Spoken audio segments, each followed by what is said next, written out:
Okay, we're gonna get started. Good afternoon, everyone. 23 bills today. The order, let's either close the doors or quiet down in the hallway, please.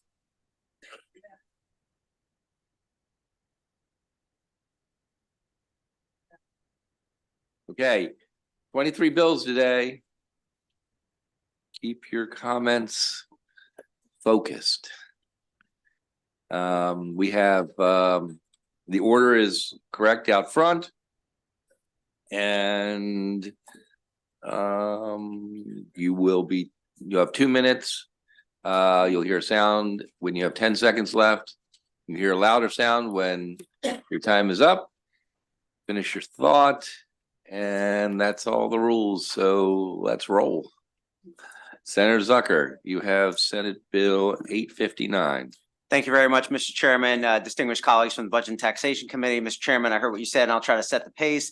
This is regarding the Division of Rehabilitative Services within the Department of Education, otherwise known as DOORS. DOORS is an invaluable program that provides really placement for those folks that are individuals with developmental disabilities as they're getting into adulthood with job training and job placement. This bill is not a mandate. This is just asking the governor to include extra money in the state budget in order for us to access a full federal match.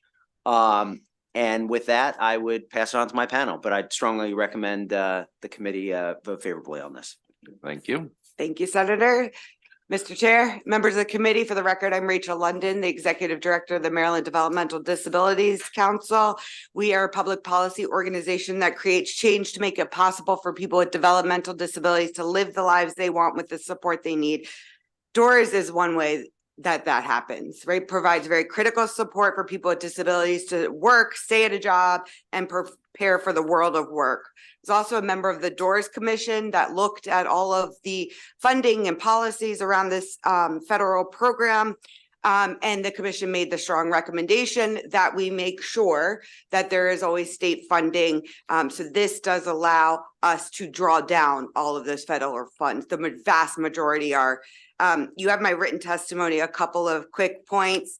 DOORS is currently serving 9,900 adults. And almost 13,000 kids. So this is a program that we want to make sure is always fully funded, and that Maryland continues to get the federal vocational rehab funding to maintain these critical services and supports. Thank you, Mr. Chair. And Mr. Chairman, finally, I just want to thank you. I know you're a co-sponsor of the bill, and I know this is important to you because this ties into Humanum and iHomes. Thank you. Very good. Thank you.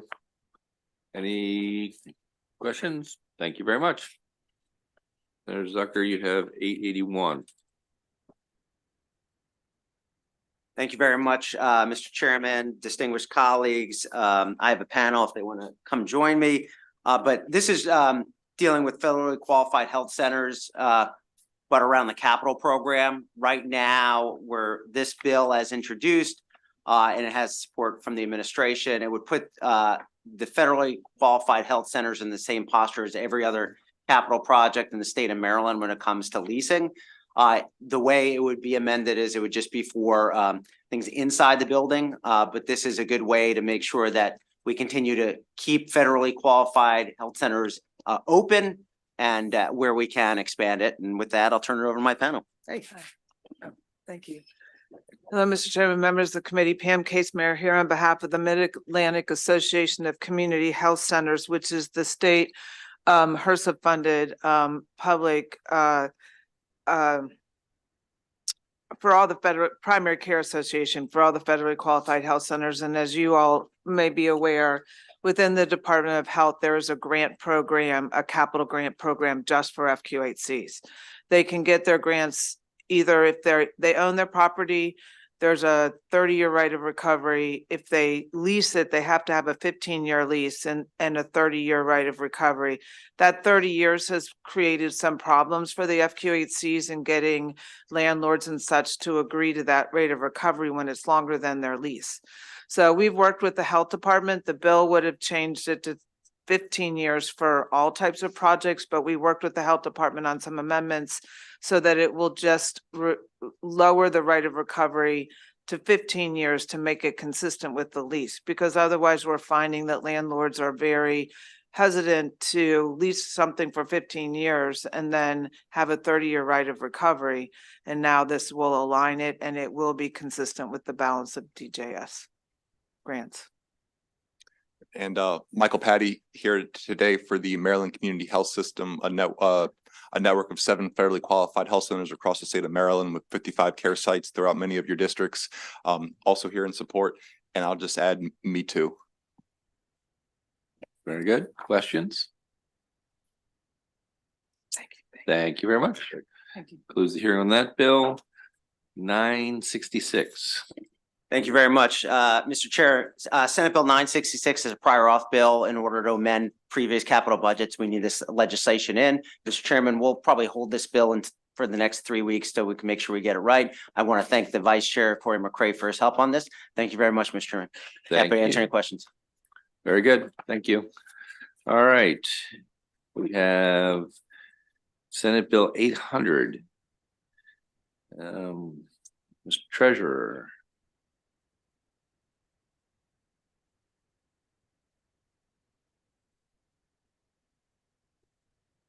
How you doing, Mr. Chairman, members of Awesome. the committee? Good to see you. Trying not to make this a habit. I think you already have. Yeah. Occupational hazard. Senate Bill 800, this is part of the Maryland 5. It's an issue within the Maryland 529 program.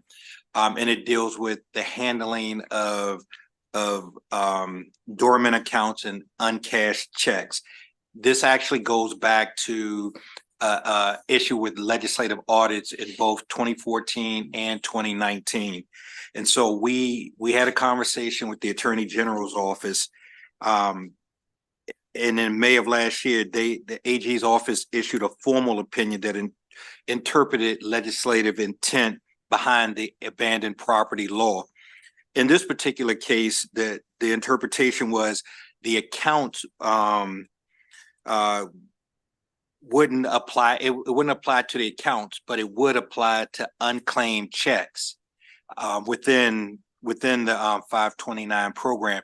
So what this bill does, it formalizes that interpretation from the Attorney General's office, and it will allow us to set up a procedures for transferring those unclaimed checks to the Comptroller's office as abandoned property.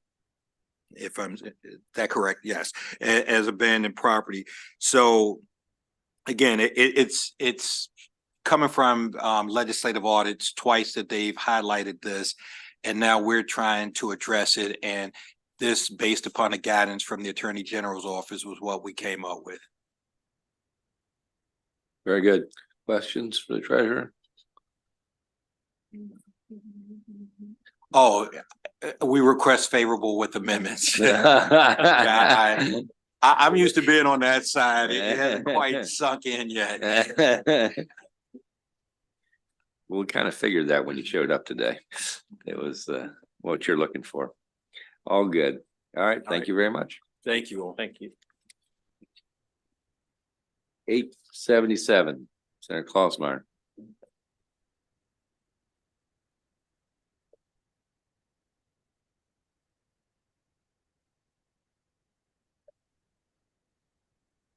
Can I bring my panel? Yep, here they come.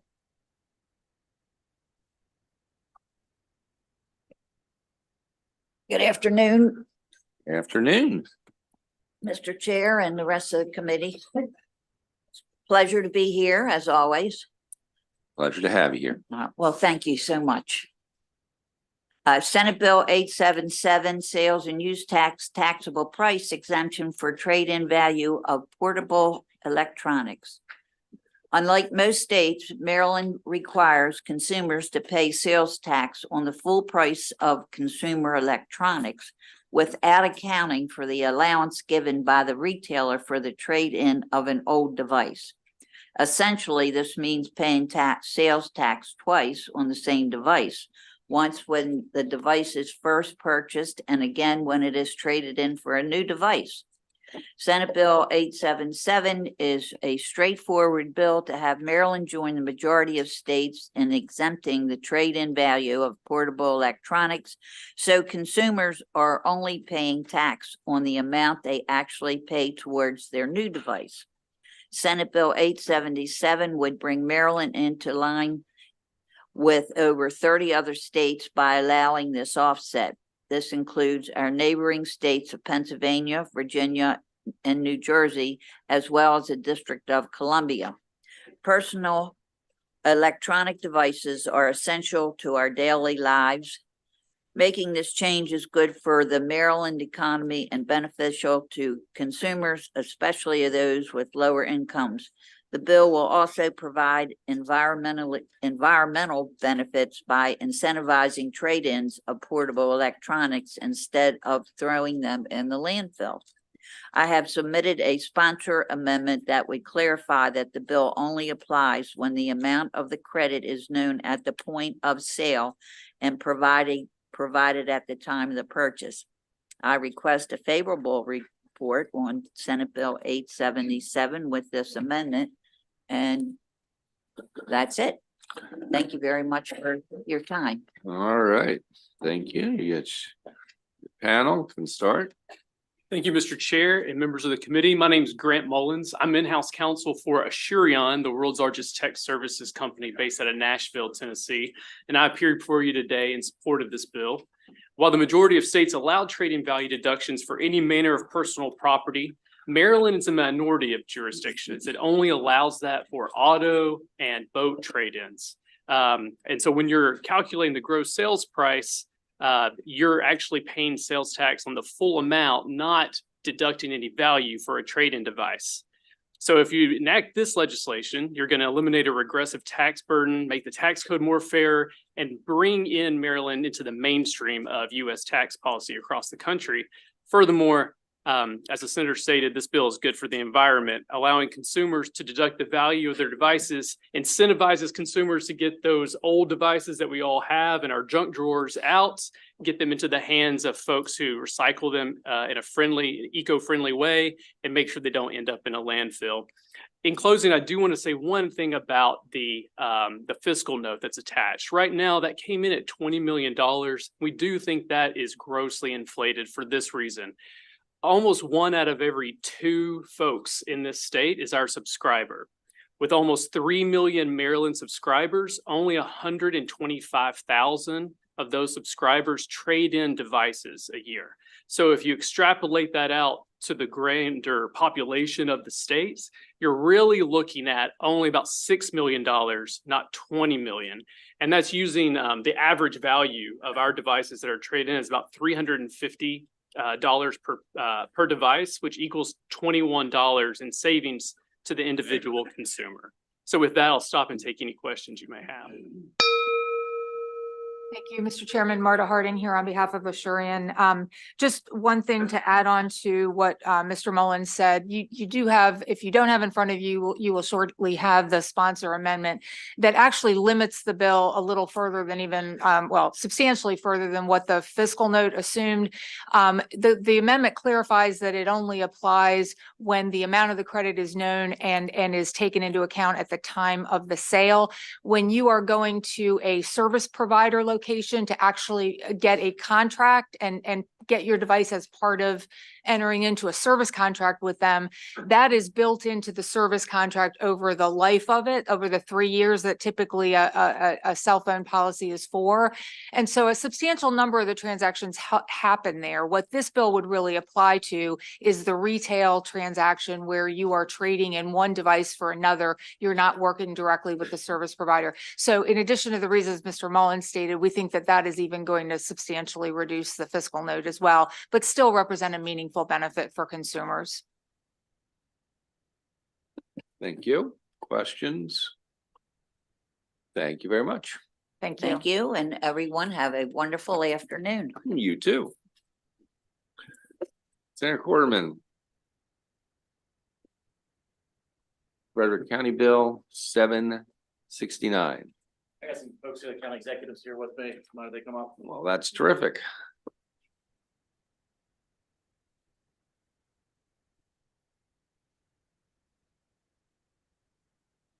Oops.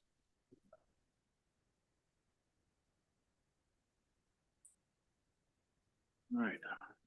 Well, thank you, Mr. Chairman, members of the committee. For the record, Senator Paul Quarterman, representing District 2, Washington and Frederick counties.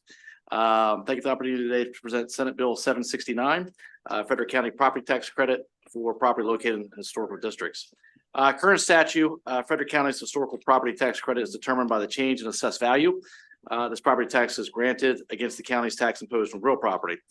Most improvement projects taking place on historical properties in Frederick County do not meet the existing requirements to receive this tax credit, despite the benefit that they provide the communities. In fact, not a single property owner has utilized this credit since 2006. Its parameters are in line with the characteristics and the needs of the historical properties within Frederick County. This bill is a byproduct of a rigorous stakeholder engagement process. It will remove this tax credit from the state statute and instead authorize the county to determine an appropriate tax credit for historic properties. Rather than being based on assessed value, the county's proposed credit will be based on expenses related to restoration and preservation. This proposed county level tax credit is expected to be utilized at a much greater level than what it currently is offered. This legislation was passed with bipartisan approval through the Frederick County delegation. We appreciate your consideration today and respectfully ask for a favorable report. Yes, we have a letter. Should be uploaded. If it's not, we'll make sure you have it. Good to see you as well. Thank you so much, Senator Quarterman, for helping us bring this forward. And thank you, Chairman Gazzoni and Vice Chair Rosapep, members of the committee, for the opportunity to speak in support of this bill.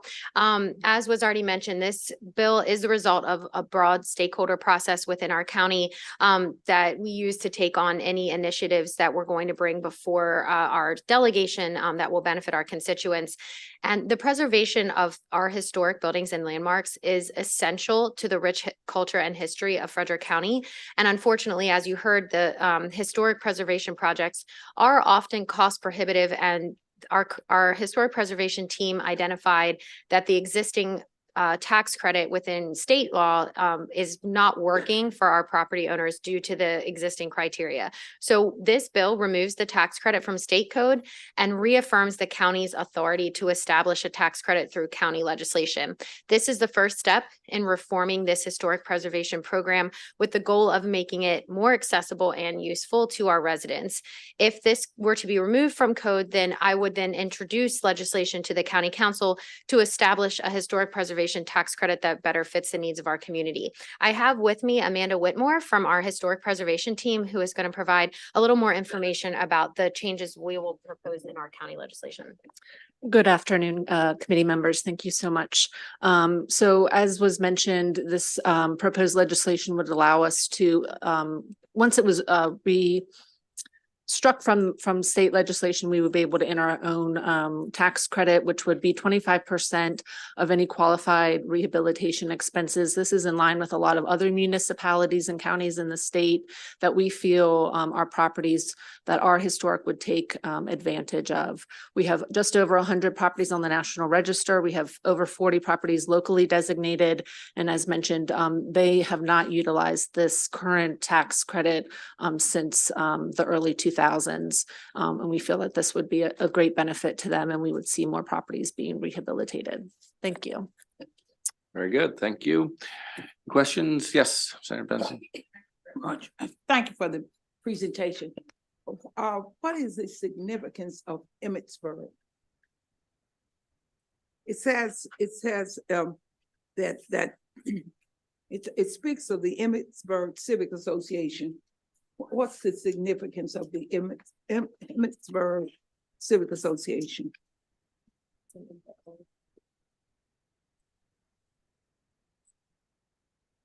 It says real property owned by the Emmitsburg Civic Association. Where are you reading that from? I'm sorry. What are you referencing? What material is that, in the fiscal note or the bill itself, or? It says repealing certain requirements.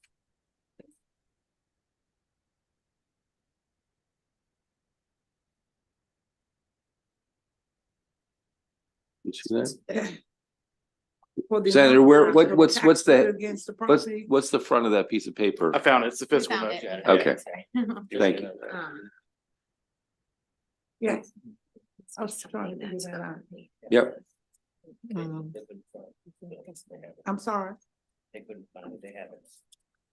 Mr. Chair, I was just. Yeah, they couldn't find, we didn't understand what you were referring to, but they see it It's now. in the bill. I know, they're looking at it now.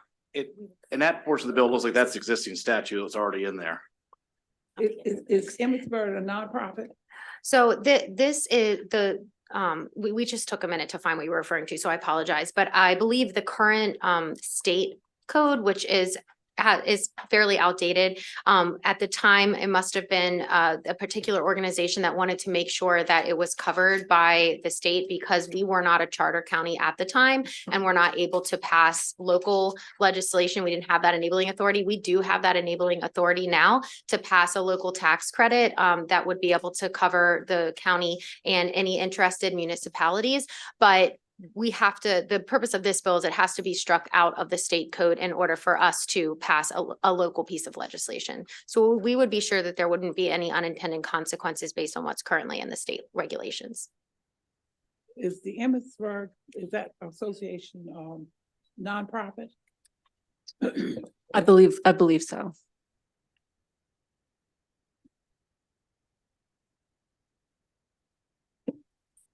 All right, thank you very much. Okay, thank you all. Of course. 766. Senator Hellman? You got it. Absolutely.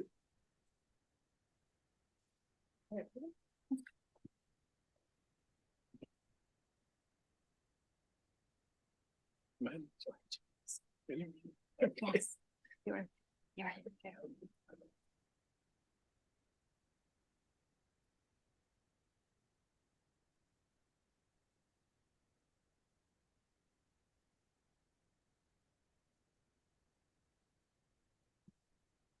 Good afternoon, Mr. Chairman, Mr. Vice Chair, members of the committee. My name is Shelley Hedelman, and I am here today to present Senate Bill 766. This is the Fair Share for Maryland Act of 2024. I've often heard it said that you can determine someone's values by looking at their checkbook.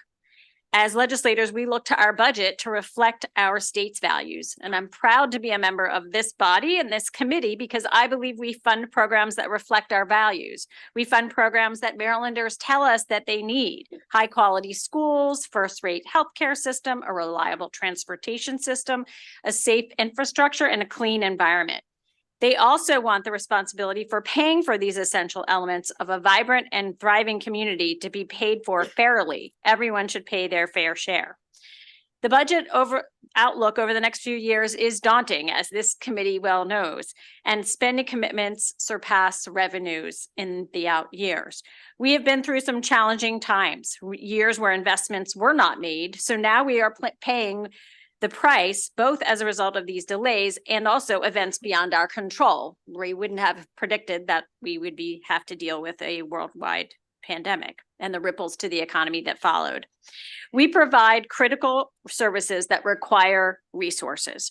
3 years ago, we passed the Blueprint for Maryland's Future and made a commitment to reform our public school education system. And we did this because a high quality education system is fundamental to a thriving economy, a strong workforce, a growing, healthy, productive community. A few minutes ago, I said that our budget reflects our values, and I'd even take it a step further to say that how we pay for that budget also reflects our values.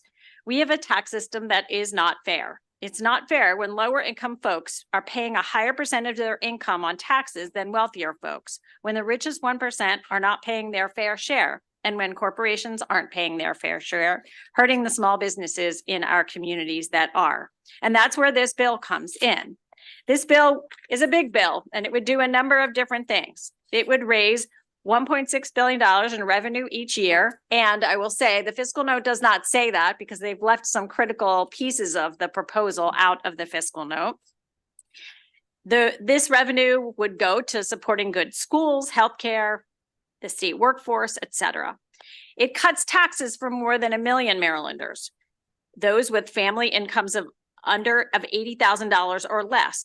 And it boosts working families' incomes that will reduce child poverty and strengthen our economy. It will create an income tax increase of $302 per year on average for some households. Those households that are $250,000 to $750,000. It will ensure that the wealthiest 1% of households in Marylanders pay their fair share, those earning more than $775,000 a year. And they would see an average increase of less than 1% of their income. It would support local Maryland-based businesses by ensuring a level playing field so that their large corporate competitors are also paying their fair share. And it advances economic and racial justice by addressing aspects of our tax system that disproportionately benefit wealthy white households at the expense of Marylanders of color.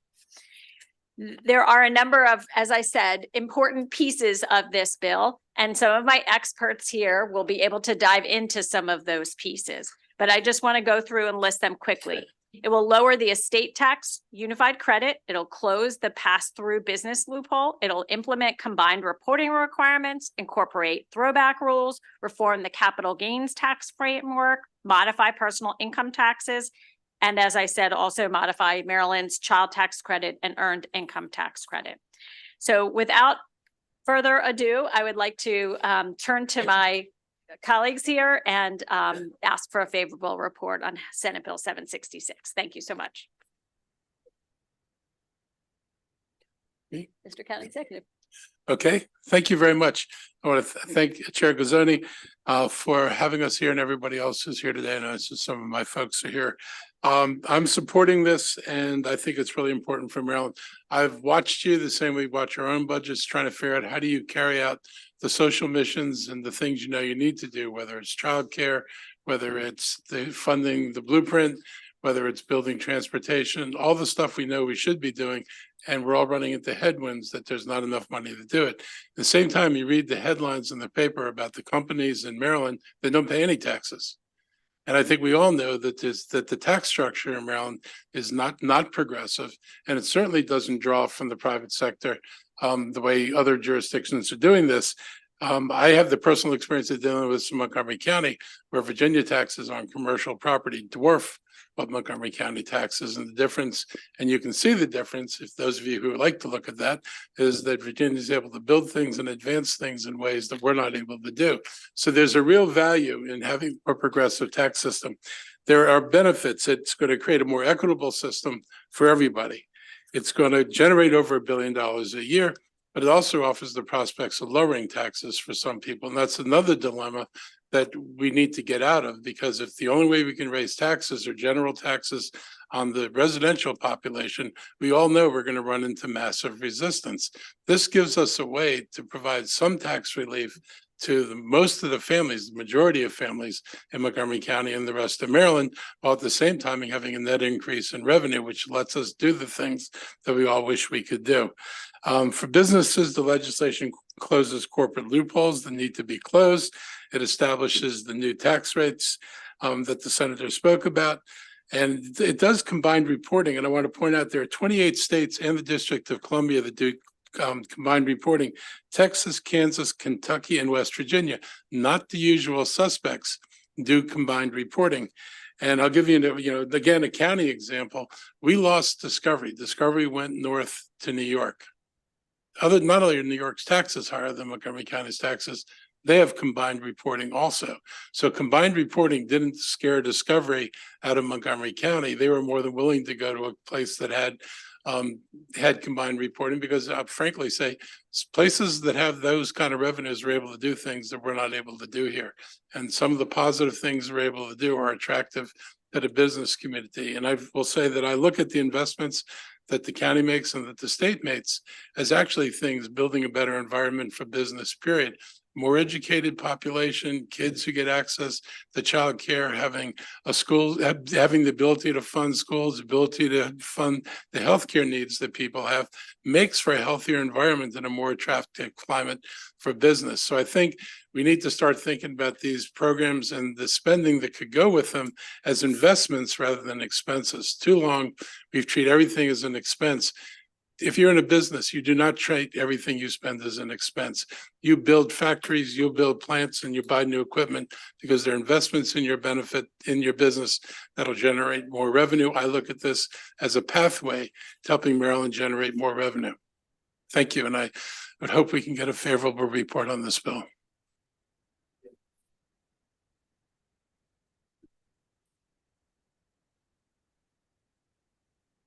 Chair Gazzoni, Vice Chair Rosapep, and members of the committee. My name is Don Griswold. I'm a senior fellow at the Nonpartisan Center on Budget and Policy Priorities. But the reason you want to hear from me is that I am the voice of truth in this room. I was a senior leader inside the tax avoidance industry for 3 decades. I was Berkshire Hathaway's executive tax counsel, leader of KPMG's 600-person state tax minimization group, and adjunct professor of tax law at Georgetown. Now, this committee, we all know, has studied the corporate tax avoidance problem for many years. So you all know the problem is profit shifting to tax havens. A small group of huge multinational corporations aggressively shift their profits out of states that, like Maryland, refuse to look at a corporate group's total profit picture. And the lost revenues across the US, federal and state, are staggering sums. Maryland piggybacks on that federal profit number, so Maryland loses its share each year of those staggering sums. Now, you also know that the solution is to look at total profits. That's combined reporting. It looks at economic reality, the group's total profits, and Maryland taxes its apportioned share. So when the tax avoiders shift profits from their right pocket to their left pocket, you just tax the whole pair of pants. That's combined reporting. Now, you should know that my old buddies aim to keep Maryland a willing victim of their abusive tax dodging. So you should be highly skeptical of all their arguments. I'm speaking truth to your power. Your responsibility is to speak tax to theirs. Thanks for the time. Mr. Chairman and committee members, I'm Michael Mazurov from the Center on Budget and Policy Priorities. Thank you for allowing me to testify in support of the pass-through provision of SB 766. The bill would impose an 8.25% tax on the portion of the profits of pass-through entities like partnerships and LLCs that are paid in cash to their owners. This would bring their treatment in line with that of taxable corporations. Profits plowed back into the business wouldn't be subject to tax. And even if profits of the pass-throughs were distributed to the owners and be taxable, they would still receive more favorable treatment than profits distributed as dividends to regular corporate shareholders. That's because the first dollar of regular corporate dividends are taxable, while only pass-through payments above $1 million would be taxed under the bill. Why is this bill needed? Pass-through treatment, which simply means an exemption from the corporate income tax, was originally intended to benefit small businesses. But many pass-through businesses now are not small. For example, many multi-billion-dollar hedge funds and energy companies take advantage of pass-through status to minimize their taxes. Moreover, many pass-throughs have much higher profits than the smaller corporations that are subject to the corporate income tax. In fact, in 2020, a full 90% of all profitable corporations that were subject to corporate income taxes had average profits below $1 million. If this many corporations with profits below 1 million are subject to the normal corporate income tax, surely it's fair to expect pass-throughs with profits above 1 million to pay tax as corporations. In making this change, Maryland wouldn't be alone. New Hampshire, Tennessee, and Texas tax pass-throughs essentially the same way they tax regular corporations. Since most pass-throughs get all the non-tax benefits of taxable corporations, there's no longer any justification for not treating highly profitable ones as corporations for tax purposes. I urge the committee to favorably report the bill with the pass-through provision retained. Thank you. Thank you, Chair Gazzone, members of the committee. My name is Christopher Meyer. I'm a research analyst at the Maryland Center on Economic Policy. In support of Senate Bill 766, as everyone on this committee knows, the state is facing significant fiscal headwinds over the coming years, and we need significant new revenue in order to keep the promise of the blueprint for Maryland's future and to prevent deep harmful cuts to things like childcare and transportation. This bill would raise, once fully phased in, about $1.6 billion per year. And I'd be happy to talk through those numbers since obviously they do not match up with the fiscal note. As my colleagues have said, the top 1% of households in Maryland pay only 9% of their household income in state and local taxes, which is a smaller share than any other income group. So Senate Bill 766 would fix that while actually cutting taxes for 1.4 million Marylanders, including 700,000 kids. More people are actually getting a tax cut than a tax increase under this bill. Who gets a tax cut under the child tax credit expansion in Senate Bill 766? 29% of those getting a tax cut have annual household income under $34,000. 47% of beneficiaries are Black, 28% are white, 19% are Latinx, and 6% are Asian or multiracial. Taxes are not among the most important considerations when families are deciding where they want to live. Families care about good schools, they care about jobs, they care about where relatives are, they care about what the weather is like. And wealthy families, research shows, move less often than other families do, and they're deeply embedded in their communities. They may have a great job, a nice house. So this bill really is going to make Maryland's economy healthier over the long term, and we're asking a favorable report. Thank you. Thank you. Any questions for this panel? Thank you very much. Oh, I'm sorry, I apologize, Senator. Yeah. No problem, Mr. Chair. Question for the sponsor or member of the panel. In some of the testimony that's written, it talks about the impact that it can have to the state if folks go to adjacent states. Could you speak to that?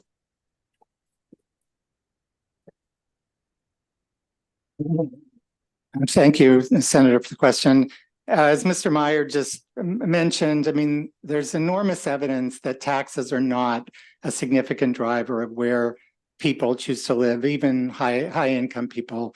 Earlier this year, I wrote, and I'd be happy to send you a copy of a quite long report looking at state taxes and migration. And as he said, you know, the evidence is overwhelming that people move for job opportunities, they move for to be closer to family, they move to warmer weather when they retire, but taxes are not a significant factor. And, you know, one indication of that is that even in Maryland, 90% of the households that move out of Maryland in an average year are replaced by households moving in. So, you know, you have to ask yourself, I mean, if taxes were such a big factor in where people choose to live, and Maryland's taxes supposedly are uncompetitive, you know, why are 90% of the people moving out replaced by people moving in? And it's because, you know, it's because taxes are not are not at all the major driver. So I'll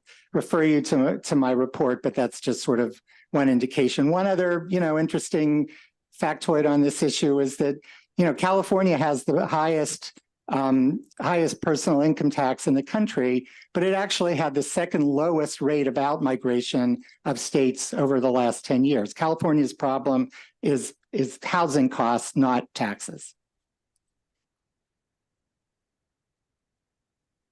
Were you sort of asking, was your question focused on individuals, or did you also want to know sort of about the corporate flight issue as well? I'm sorry, I misunderstood the question. You know, on the corporate side, you know, I did research in Maryland a number of years ago showing that, you know, the vast majority, I mean, since the focus here is primarily on the combined reporting provision, I mean, I did research a number of years ago, again, a report I'd be happy to send you, but you can find on our website, showing that the vast majority of Maryland corporations had a presence, were doing business, were paying corporate income taxes in other combined reporting states. I mean, now the vast majority of states are combined reporting states. Most of the largest states, Illinois, New York, Massachusetts, California, are all combined reporting states. So, you know, a corporation needs the market in those large states. It can't afford to shun those states. And as was said, states like Kentucky and Utah and West Virginia, Kansas, Republican governed states have all been combined reporting states for a long time. So there's simply no correlation whatsoever about where companies choose to do business and whether they have combined reporting in effect or not. Senator Solly? Thank you, Mr. Chairman. I kind of got to say I fared different, and the reason is that most families just say, for family's sake, you have dual partners or husband and wife both working because they can't afford that because of taxes, and it's been a big issue with Maryland. But at the same time, we've had AAA bond rating type group, big business companies that have been here that have left because of taxes. And there's a big reason why they left, because they can't afford to live here. I'll give you a good example. We had in Baltimore, Beretta. They couldn't afford to be here. So where did they go? They went to Tennessee, where it was more convenient for them to hire people there. And we lost more than 40 to 45 family jobs, which, saying family jobs, they do make a difference in a family.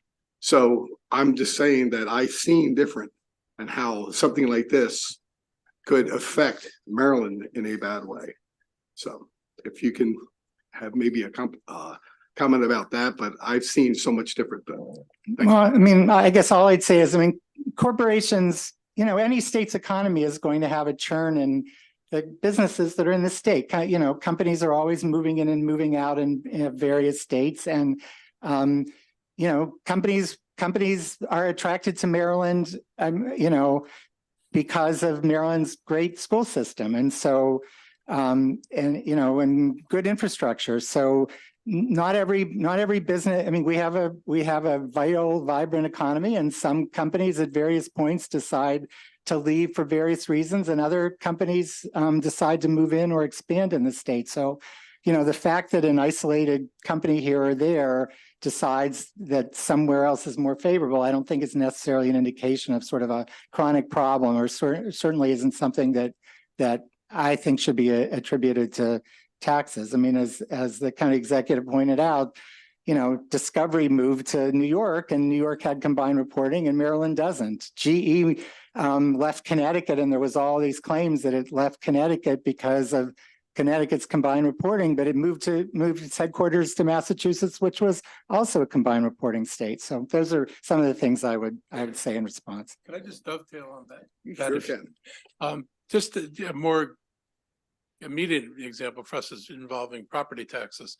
So if you're in Fairfax County, the commercial sector in the special taxing districts where everything is happening is paying $1.50 in a property tax. Residents start at $1.09. Montgomery County is $1.04 for residential and commercial.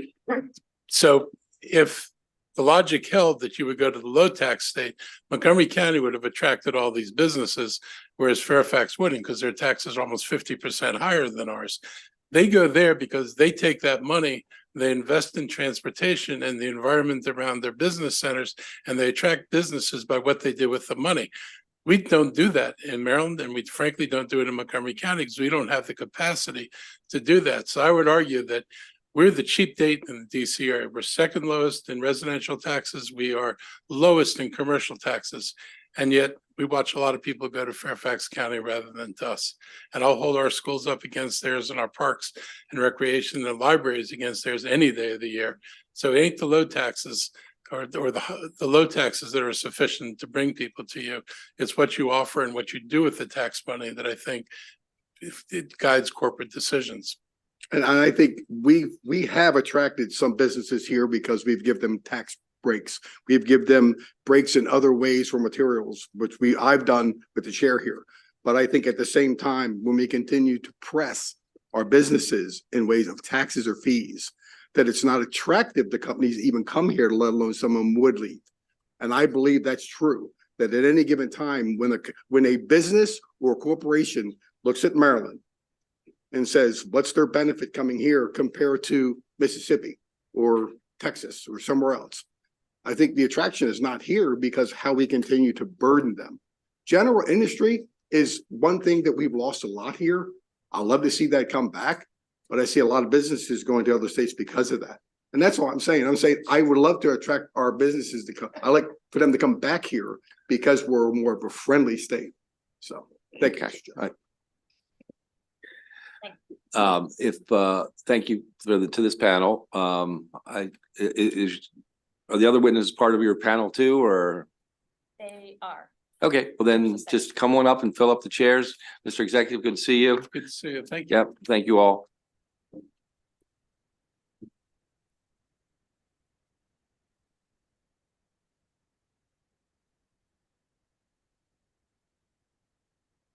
Just fill up the seats if you've come to testify on this in favor. They're all those who come in favor. Madam Executive, good to see you again. Good to see you again as well. Thank you, Chair Gazzoni and members of the committee for the opportunity to speak in support of the Fair Share for Maryland Act. For the record, I am Frederick County Executive Jessica Fitzwater. I believe that the Fair Share for Maryland Act is an important investment in state revenues and tax equity. Currently, the state of Maryland is facing a structural deficit that is projected to grow in the coming years. And I know I don't need to tell this committee that. At the same time, we're leaving millions of dollars on the table each year due to our current tax system, including corporate and 1% tax loopholes. As a local leader, I'm expressing my pledge to work in partnership with the state legislature to address our budget challenges. However, county government has limited tools to raise revenues. We need our state partners to lead on economic justice. With important commitments, incredibly important commitments, such as the Blueprint for Education coming forward, the time for progressive tax reform is now. The Fair Share for Maryland Act will cut taxes for more than 1 million Marylanders while also raising state revenue by $1.6 billion each year to support good schools, healthcare, transportation, and the state workforce. Thank you for your consideration of SB 766, the Fair Share for Maryland Act. I urge you to advance this bill with a favorable report.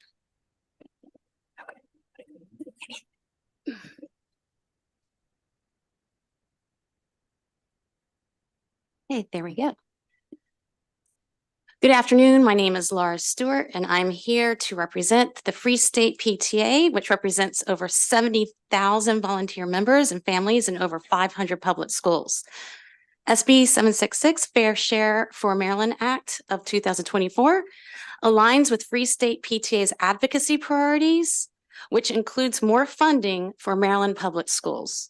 Free State PTA strongly supports the Fair Share for Maryland Act because it will provide resources that Maryland communities need while also ensuring that wealthy corporations and individuals are contributing their fair share to the public services that we all benefit from. Our members see the need for more funding in several areas of education. I'll just highlight a few. We support universal meals, which should be prioritized in the budget, but the financial pie just needs to be bigger. Special education students need more resources and paraeducators more pay in order to attract talent that can support these students. The capital budget is also in need of a boost in funds, as Built to Learn winds down. And the elephant in the room is the Blueprint for Maryland's future. We must deliver the promise to our students and find a way to fund the serious gap starting in 2027. We just can't grow our economy if we are cutting back on things like childcare, education, and community colleges. Businesses will see the benefit of a highly educated hiring pool. And for these reasons, Free State PTA asked the committee to make a favorable report on the Fair Share for Maryland and SB 766. Thank you. Mr. Chair, Vice Chair, members of the committee, thank you for the opportunity to testify in support of Senate Bill 766. My name is Tanea Moore, and I'm the Director of Policy with the Cash Campaign of Maryland. Cash stands for Creating Assets, Savings, and Hope, and we promote economic advancement for low to moderate income individuals and families across the state. We offer a variety of services, including free tax prep, financial education and counseling, and benefits counseling. More than half of our clients earn less than $20,000 per year. Thank you to Senator Heddleman for introducing this bill, which is an opportunity for Maryland to raise revenue without placing the burden on low to middle income families or small businesses, and invest in two of the state's most powerful tools in combating poverty, the Earned Income Tax Credit and the Child Tax Credit. The Earned Income Tax Credit expansions will help low-income single filers who do not claim dependents lessen the amount of taxes owed and potentially increase their refund. These single filers are oftentimes young veterans, first-time expectant mothers, youth aging out of foster care, and custodial parents who are non-custodial parents who are struggling to stay connected to the workforce. The child tax credit expansions will help families with younger children receive a larger credit and also increase the number of families who can receive the credit, which means it will reach more families. Both expansions to the Earned Income Tax Credit and the Child Tax Credit includes increasing the income eligibility for the credits. This will ensure that more Marylanders who are struggling financially will have access to these powerful credits. Low and middle income families are truly feeling the effects of inflation, with rates reaching over 6% in 2023. This contributes to the rising price of groceries, gas, and other basic essentials. We have heard from our families and clients that the increasing cost of things like childcare and everyday bills have put a strain in their household's budget. We know that investing in the EITC and the CTC will increase workforce participation and food security while decreasing housing and health cost burdens. Putting money directly in the pockets of working families will boost the economy and allow these families to afford basic necessities. Thank you. Thank you. Who's next? Good afternoon, members of the Budget and Taxation Committee. My name is Shamoya Gardiner. I'm the Executive Director of Strong Schools Maryland, here in strong support of Senate Bill 766. So you've already heard the details from the tax experts in the room. I'm going to talk to you all a little bit more about the why behind why you all need to address the structural deficit that the state is facing sooner rather than later. We all know that the Blueprint Special Fund is on track to be depleted in the next couple of school years. This would represent the second time in recent memory that the state of Maryland has made a promise to our students, to future generations, our school communities, and then failed to come through for entirely foreseeable reasons.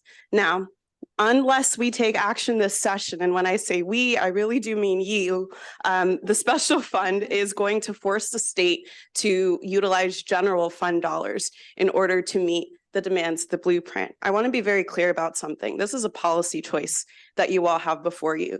We can either subscribe to a zero-sum mentality that forces us to make cuts to programs that we all recognize are important, like the aforementioned childcare, transportation, and public education costs that the state has, or we can make the decision to act proactively, preemptively, so that no one has to suffer.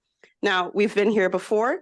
In 2002, the Bridge to Excellence was passed, and all these years later, given the 2008 recession, other decisions made by the legislature yielded us in 2017 when our schools were underfunded across the state by an average of $2 million per school per year. That is not currently the case because the blueprint is active, but it is the future that we are driving towards unless the legislature decides to take action this year. Now, the blueprint was a paradigm shift in education. We all know that. Some of us are still figuring out how to implement. That paradigm shift requires a similar paradigm shift when it comes to fiscal policy. It is the 21st century. There are new demands on us, and we must, as leaders, see that those demands are met. And for those reasons, Strong Schools Maryland respectfully urges a favorable report. Thank you. Good afternoon, and thank you to the chair, vice chair, and members of the committee. My name is Anna Levy, and I'm a resident of District 16 in North Bethesda. I'm testifying today on behalf of Jews United for Justice in support of SB 766. UFJ organizes over 6,000 Jewish Marylanders and allies in support of local campaigns for social, racial, and economic justice. I grew up in Maryland, raised a family, and worked, and am now retired. I've been fortunate enough to need to pay taxes. Taxes support much of what Maryland makes Maryland a good place for me to live: schools, libraries, social services, parks, transportation, infrastructure, and more. Our Jewish traditions teach us that those who benefit the most from society have the most obligation to finance it. But that responsibility is not fairly shared in today's Maryland. Our unfair tax system supports an increasing wealth gap that perpetuates historic racial inequities and places the burden of growing and maintaining our communities on working families and small businesses. We must ensure that all of Maryland's children have the tools to succeed in the future and that we eliminate child poverty. We must make sure that all Marylanders are able to keep enough of their earnings to live in safe and stable housing, put food on their tables, and have opportunities to build strong financial futures. We must make sure that everyone pays their fair share. SB 766 means additional revenue to fully fund the education blueprint, help working families keep more of their incomes, close loopholes that let large wealthy corporations avoid paying taxes, and level the playing field for local Maryland-based small businesses. We can and must ensure that Maryland has the revenue needed to grow our economy so that our communities are places where everyone can thrive. On behalf of Jews United for Justice, I respectfully urge you to return a favorable report on SB 766. Thank you very much. Is there another panel or is there someone else left? Okay, go ahead. Good afternoon. Thank you, Madam Chair. Thank you for the opportunity to present. My name is Heather Iliff. I'm President and CEO of Maryland Nonprofits, representing 40,000 organizations across the state. While Maryland boasts the highest median household income in the nation, the stark reality is that 38% of our households have difficulty meeting basic needs, and 12% of our children live in deep poverty. These are not just statistics. They represent real people struggling to meet basic needs for food, shelter, healthcare, and transportation. The Fair Share Act for Maryland is a lifeline for working families. The Comptroller's recent report showed that 180,000 Marylanders dropped out of the workforce since 2019, and that barriers to employment like transportation, housing, childcare, and mental health were major factors. Nonprofits work with the state to help people overcome barriers to employment and can be a big part of getting our economy growing again. However, these services are chronically underfunded. Nonprofits are stretched to the breaking point, unable to meet the escalating demands for services. Funders expect nonprofits to be able to offer a meal for $5 to $8 per person, and that's just not possible anymore. State government has been on a diet of thin gruel for more than a decade and was stretched further by the pandemic. Nonprofits have to wait for months to receive contracts and payments and find critical functions like environmental health officers, inspectors, permit writers, and others not able to keep up. Transportation is lacking in all 24 jurisdictions in the state and is cited in study after study as a significant barrier to employment and self-sufficiency. Serious state investment is needed for a modern transit system, as well as technology infrastructure, language access services, libraries, and on and on. We cannot make these investments in getting Maryland's economy growing again with self-imposed fiscal austerity. Today, with relief for families and adequate state revenues, we can get more people back into the workforce and get our economy growing again. Thank you. Thank you. That's it for this panel. Is there another panel? Probably. That's it? Okay, thank you very much. Got him circled. Okay, these are the unfavorables now. Terry Kavanaugh from SEIU. Nashona Kess. That was all favorable. Okay, that's favorable. Unfavorable, yeah. Okay, there's the list for the unfavorable.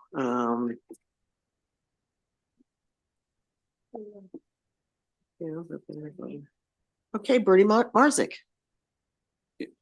Madam Chair, members of the committee, Terry Kavanaugh, here representing on the other side of this. SEIU 500.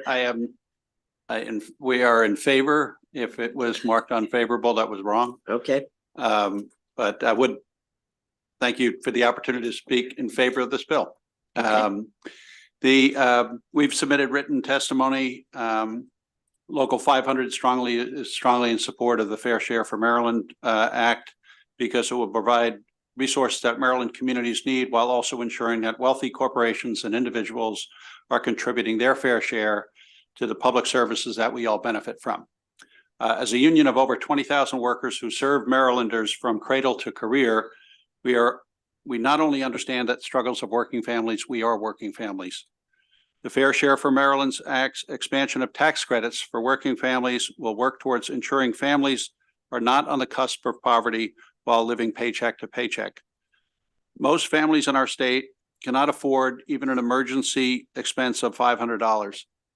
With child tax credits putting more money back in the pockets of working families, we can bring some economic relief to those who need it most.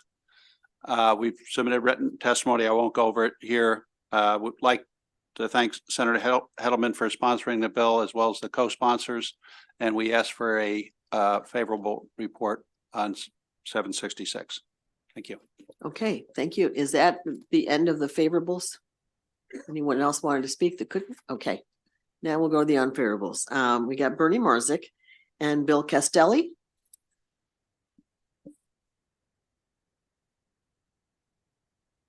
Kaylee Locklear, Mike O'Halloran,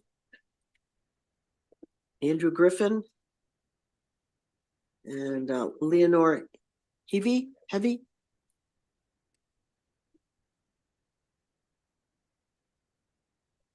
Madam Chair, members of the committee, Bernie Marzick from Cornerstone Government Affairs, here today on behalf of the Manufacturers Alliance of Maryland in respectful opposition to Senate Bill 766.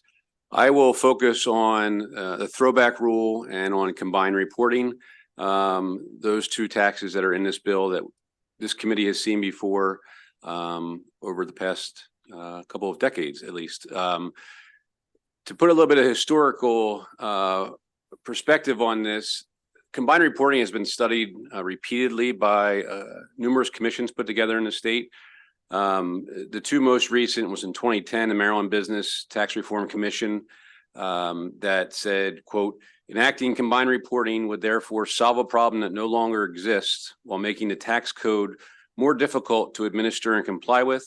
It would result in a shift of the tax burden, substantial in some cases, among industries and among taxpayers, resulting in winners and losers. Then again, in 2016, the Augustine Commission, also known as the Maryland Economic Development and Business Climate Commission, said, quote, do not adopt combined reporting and indicate clearly the intent not to do so. The second section is the throwback rule, which is really a tax on people who make things in the state and then ship those items out of state. So whether you're making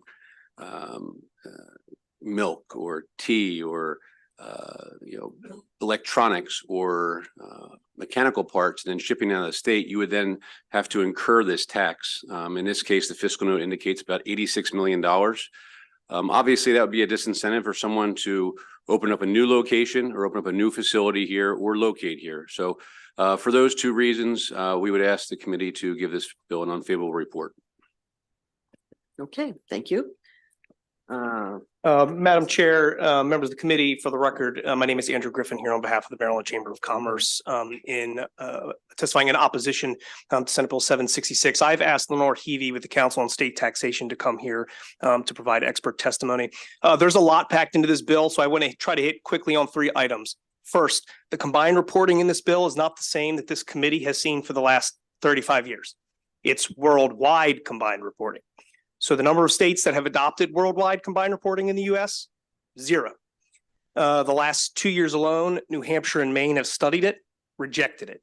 Minnesota rejected it, all 3 states saying it doesn't provide a stable source of income.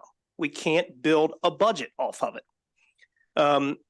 To use the overly simple example given earlier about taxing both of my pockets and my pair of pants, worldwide combined reporting taxes my pants, my cousin's pants, my cousin's cousin's pants, and then my cousin's 12 times removed in Ireland's pants. Whether or not that has anything to do with the activity that I, Andrew, may have or make, or whether or not they have nexus to me. So this is not the same we've talked about. It's significantly more complicated, substantially worse for Maryland companies. Other states can't seem to figure out how to implement it. I guess we can. To hit on throwback rule, I think it's 6 states since 2020 have repealed it, both red states and blue states, because it doesn't work. And then on the PTE exemption, what's really important is the vast majority of PTEs in Maryland have less than 15 employees or less. This is a tax increase on our smallest businesses. So with that, I'll just end. I'll encourage an unfavorable report. There's a lot more in the bill. I'm happy to take questions. Good afternoon, Mr. Chair and honorable members of the committee. For the record, Kaylee Locklear here on behalf of the Maryland Retailers Alliance. We're specifically opposed to the use of worldwide combined reporting in the bill, as well as the throwback rule. I want to focus on worldwide combined reporting. So from the taxpayer's standpoint, this legislation entails burdensome issues like determining state modification amounts, dividing for entities typically excluded from the unitary state reporting group, creating new reports, addressing currency translation issues related to assigning data, recalculating depreciation on foreign assets, and navigating various logistical challenges associated with compliance in a globally consolidated reporting system. It constitutes a substantial effort that I want to be clear on this, may yield minimal changes in tax liability for many taxpayers. So contrary to the narrative that you heard earlier about corporations is easily shifting our profits overseas and shortchanging states like Maryland, the reality is quite different. The shift to mandatory worldwide reporting may generate additional tax revenue only from a smaller subset of taxpayers. For multinational unitary groups marginally more profitable in the United States and abroad, the increase in the tax base and state taxable income may be entirely negated by the dilution of the apportionment factor resulting from the inclusion of the foreign activity and denominators. Under worldwide combined reporting, some taxpayers might even owe less tax due to these factors. So truly, this discussion primarily concerns only those taxpayers that are more profitable abroad than in the United States. However, this population diminishes further when considering that many multinational corporate groups may assert legitimate positions that their U.S. and foreign operations are not unitary. I'll end there. Thank you. Thank you. And I also made a mistake earlier by not calling you on a previous bill. So if you want to just say what the position, your position was on that, that'd be great. Yeah, absolutely. Sorry. So that was Senate Bill 877. This was Senator Klausmeyer's bill. I'll say me too. I know you guys are busy today. We are very supportive of that bill. We do think the fiscal note's off. Glad to talk to anybody about that. Very Thank good. you. Thank you. Good afternoon, Mr. Chair and members of the Budget and Finance Committee. I'm Lenore Heavey. I am a senior tax counsel with the Council on State Taxation, also known as COST. COST is a nonprofit trade organization with a membership of over 500 multi-state and multinational businesses. COST's objective is to preserve and promote the equitable and non-discriminatory state and local taxation of these multi-jurisdictional businesses. We are not a no-tax organization. Instead, our focus is fair, predictable, and administrable, that's tough, tax policy. And Senate Bill 766 meets none of those criteria. And so I will focus on the mandatory worldwide combined reporting portion of Senate Bill 766. Mandatory worldwide combined reporting is contrary to the approach currently used by all other states and nations with corporate income taxes. Its adoption would have an unpredictable effect on state revenue and would make your most volatile tax even more volatile. And as a matter of fact, some of our members would actually benefit from worldwide combined reporting because they would be able to bring in overseas losses and import them into the state of Maryland. So there is no guarantee that that mandatory worldwide combined reporting would actually increase your revenues, and it certainly would not create a stable revenue stream. This also imposes significant administrative burdens, and you mentioned the burdens on the taxpayer. Those burdens are also imposed on the state and on your comptroller's office. And one of the other things that was said in the 2016 Augustine Commission report is that the continuing debate in the Maryland Assembly about combined reporting causes uncertainty and sends a negative message to businesses that are considering expansion or relocation in the state. And by adding worldwide combined reporting to that, you are doubling down on creating that uncertainty.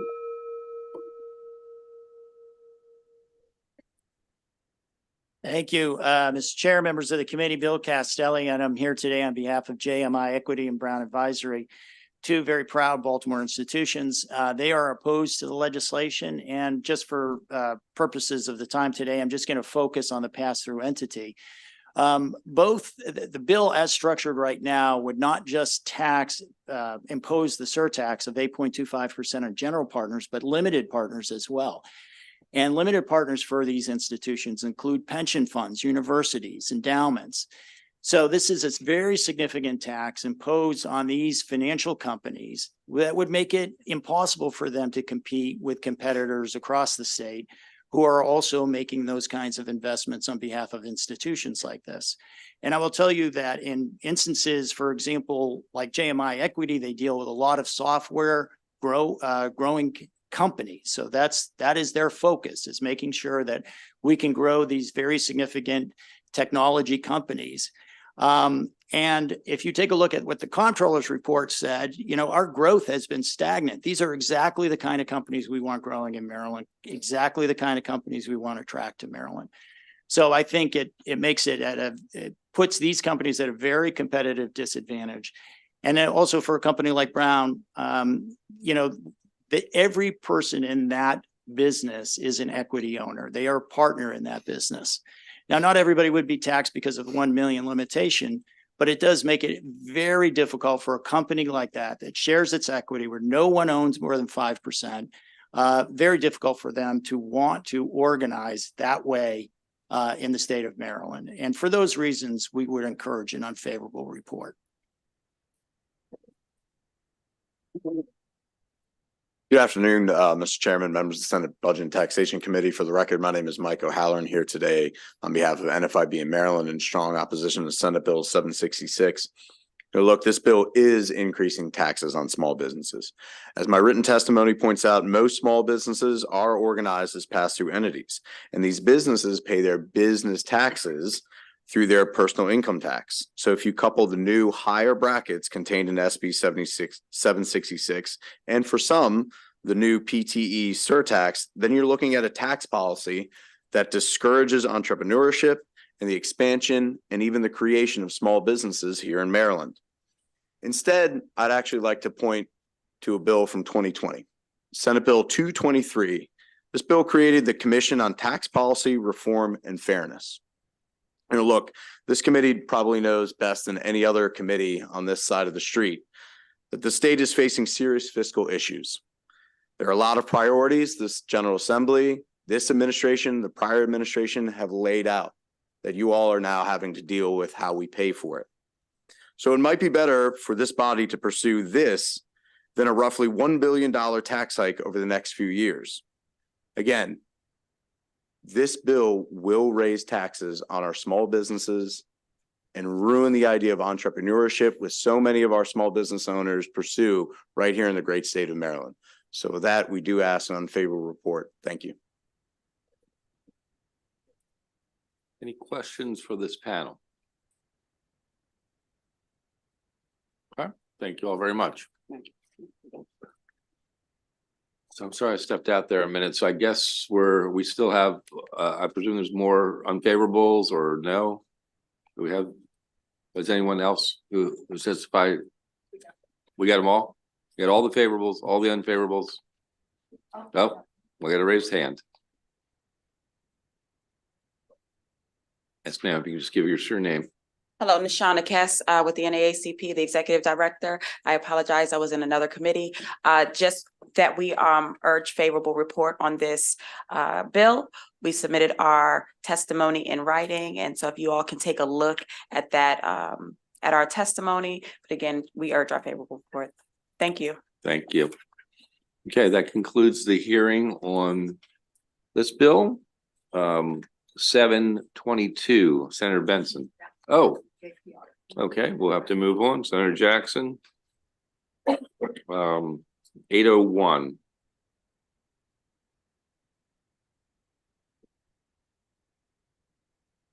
I think I have a panel here today. Okay. Okay, maybe. Maybe not.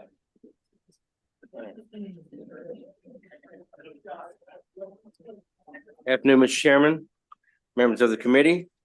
For the record, Senator Michael Jackson, representing District 27 on behalf of Senate Bill 801.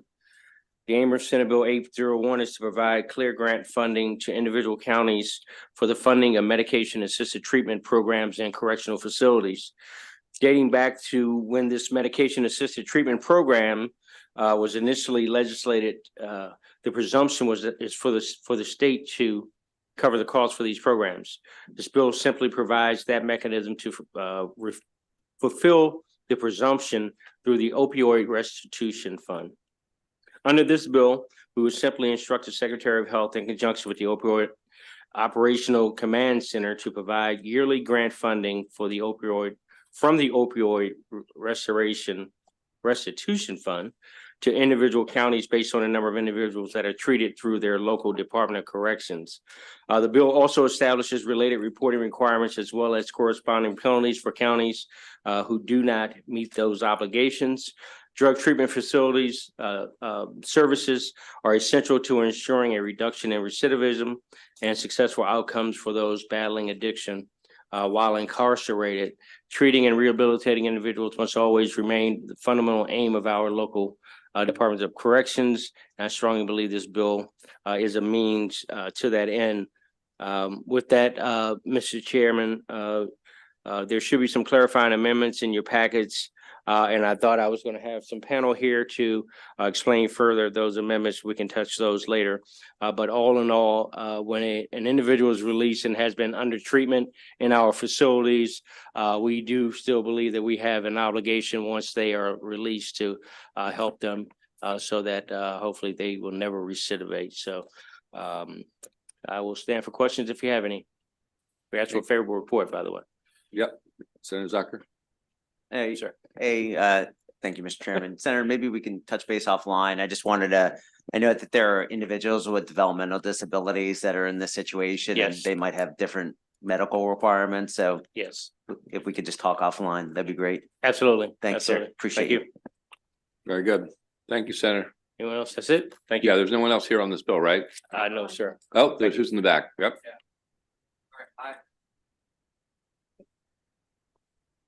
All right. I apologize, Mr. Chair, Dominic Butchko with the Maryland Association of Counties. I wasn't aware that I was on your panel. Sorry, I was waiting for SWA. Anyway, MACO is in support with amendments on Senate Bill 801. This is a very important piece of legislation. Right now, the lack of funding has been a serious barrier to the implementation of medicated assisted treatment in our local detention centers. And I think it goes without saying that this is an incredibly vulnerable population that needs this resource in particular. As the senator said, the state is required to provide this funding source, but so far that has not materialized, so much so that the Attorney General has said the services are no longer obligated due to the lack of state funding. This bill and the amendments are helping the state to identify flexible pathways for compliance with the funding mandate so these programs can fulfill the needs again of this incredibly vulnerable population. Again, MACO is in support with amendments on Senate Bill 801. Thank you. Very good. Questions? Thank you very much. Thank you. Senator Benson, you ready for your bill? 722.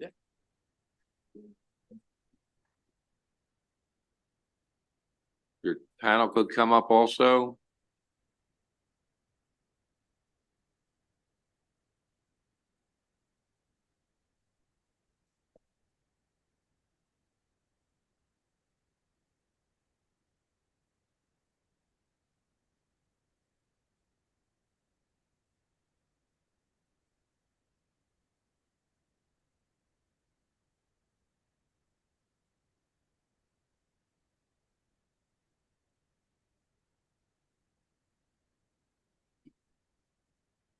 Thank you very much.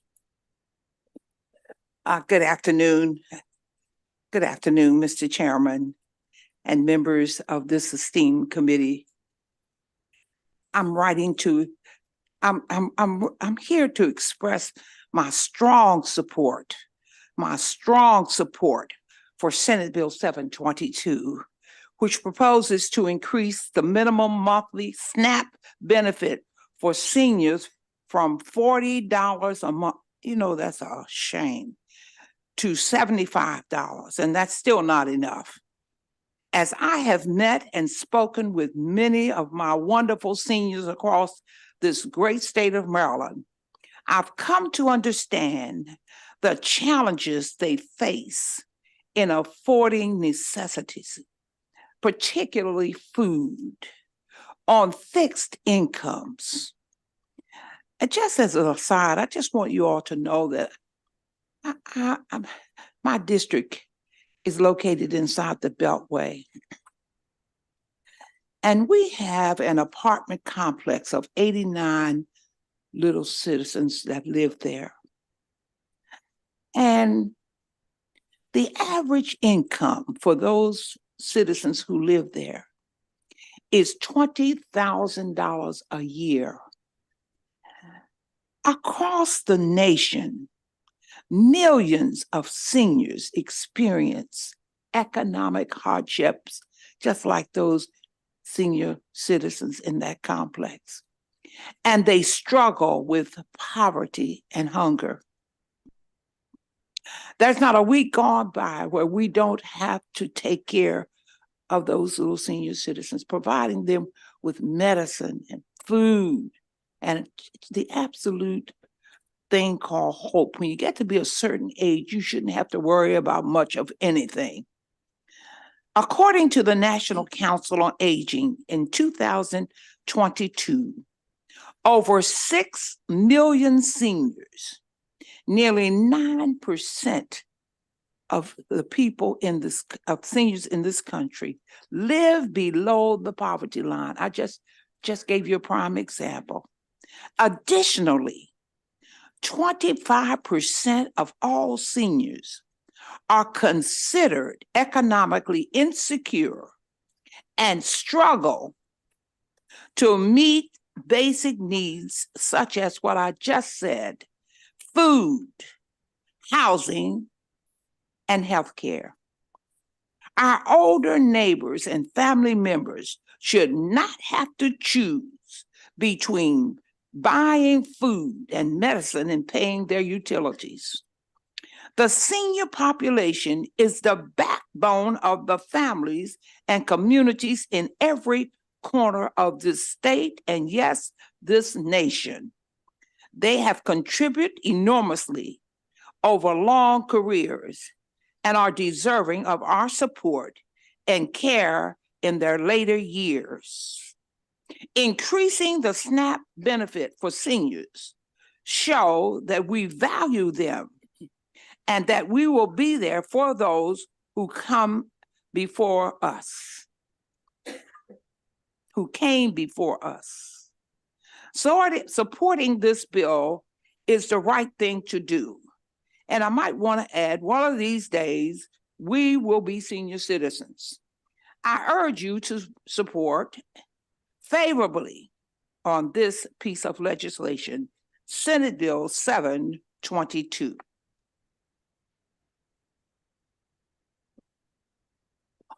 Good afternoon, Chairman Gazone, members of Budget and Taxation. I'm Bob Doyle. I'm testifying on behalf of the Maryland Federation of the National Active Retired Federal Employees. We salute Senator Benson for introducing SB 722, and we are proud to support it. This is the first time we've testified on a SNAP bill, so I learned a lot about this. And I learned that in recent years during the pandemic, Congress passed the coronavirus response law, and SNAP assistance was dramatically increased during this period. But in March of 2023, this stopped, and SNAP benefits went back to their prior levels. Many recipients had received a $90 less per month benefit. Some families had benefits reduced by $250 a month or more, and the minimum payment for an individual went from $281 to $23 a month. Seniors were hit especially hard. According to the Food Research and Action Center, the steepest cuts were felt by the seniors who only qualified for the minimum SNAP benefits, and they had that $281 to $23 fall off. Sharp SNAP cuts and rising food prices were a 1-2 punch. Now in Maryland, there was the $40 minimum, so you had that. But we need to do better, as Senator Benson says. We agree with organizations like the Maryland Hunger Solutions. We have to take steps to reduce hunger and bolster the health and well-being of seniors and others by boosting SNAP assistance to those who really need it. The funds dispersed in SNAP are investments which persons spend in grocery stores, farmers markets, and the like. Beyond that, as Senator Benson mentioned, SNAP's of great help to those seniors who sometimes from month to month have to choose between buying food or the other essentials, drugs, utilities, maybe even their rent. NARF supports these and improve the quality of life of Maryland for seniors so that can stay in Maryland, age and place with dignity. We ask for a favorable report to SB 22. Thank you for the chance to testify today.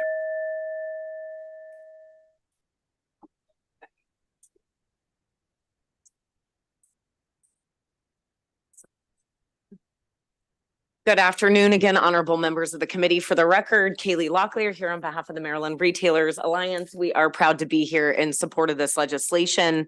I have shared before with this committee, grocery store profit margins are between 1% to 3%. So this increase not only directly helps impact our members, but seniors and our communities as well. I did want to flag for the committee something interesting. Our members have come to us in particular jurisdictions to let us know that SNAP spending is actually down in certain jurisdictions. So we are working on that and looking into that with the department. Wanted to make the committee aware of that as well, but we are here in support of this bill. I'm glad to answer any questions about it. Thank you. Any questions, from the panel? Thank you very much. I think we have one person on. Absolutely. We don't have the virtual. Okay. Senator McKay. Okay. Why do I always do that?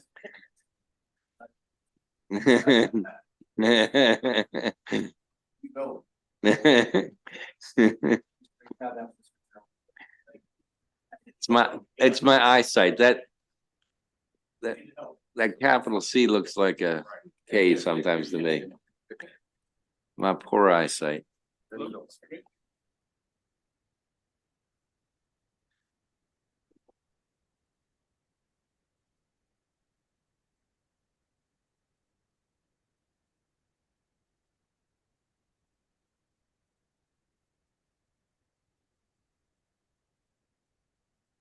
Mr. Chair, members of the committee, for the record, Corey McCray, I serve as the senator for the 45th Legislative District.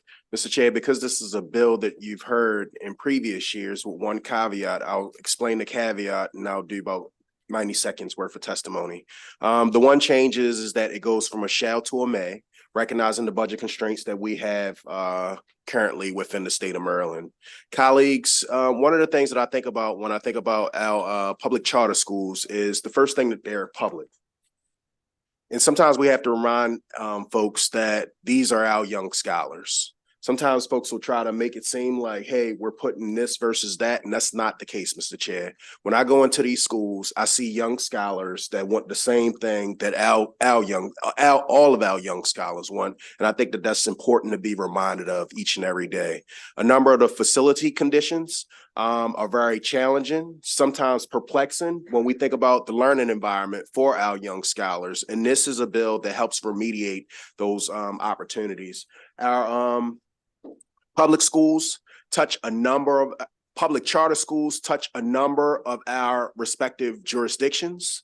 And I think that we should be cognizant of that this is a statewide respective issue when we talk about the facility conditions of these spaces. I'll stop doing that. It looked like I got some students, which I think is the best thing that we can always do because they can always say it better than we can. And I'll pass the mic at this time. Anybody specific order? All right. Thank you, Chairman and committee members, for allowing me to testify in favor of SB 0892. I'm Paul Savas, a student at the Chesapeake Public Charter School, abbreviated as CPCS, in St. Mary's County. I've been a student at this school for 9 years, and in these years, I've been able to see its achievements and its struggles. Being the only charter school in the county, its unique programs and projects have made it stand out. I still remember all our hands-on projects relating our curriculum to the environment, such as making oyster wreath balls, and going on residential scientific field trips. Being a K-8 school, our unique mentoring program helped me greatly as a young student. Today, I have the privilege of mentoring the newer generation of CPCS students. Furthermore, our school offers the county school system a school to test and try out new methods. In the case of CPCS, we tested out a virtual reality career exploration program, which due to its success will be implemented in other public schools next year. At a time where parents are increasingly choosing to homeschool or move to private schools, public charter schools offer an innovative third choice. Nevertheless, CPCS has also faced many struggles. Even with our amazing parent community and extensive fundraisers, we often struggle to find sufficient funds to operate another school year. Increasingly, CPCS and other public charter schools have had to make the difficult choice between investing in school facilities or educational programs. This is a choice they should not have to make. In contrast, Bill SB 0892 would alleviate some of the facilities burdens for CPCS, enabling us to spend more money where it counts most, such as developing new projects, including more environmental science-related activities for our school, and creating a more personalized learning experience for students. With your support, this bill offers more choices and opens new doors for current and future Maryland students. Today, students are the leaders of tomorrow. If we invest in better funding and education for public charter schools, we can create a better world for all. Thank you for your time. Please help pass SB 0892.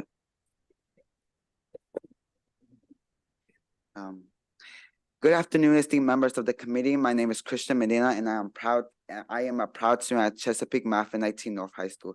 Today, I'm here to voice my strong support for Senate Bill 0892, legislation that promises to significantly enhance the educational landscape for students like me by addressing a critical issue, the allocation of funds for our school facilities and maintenance.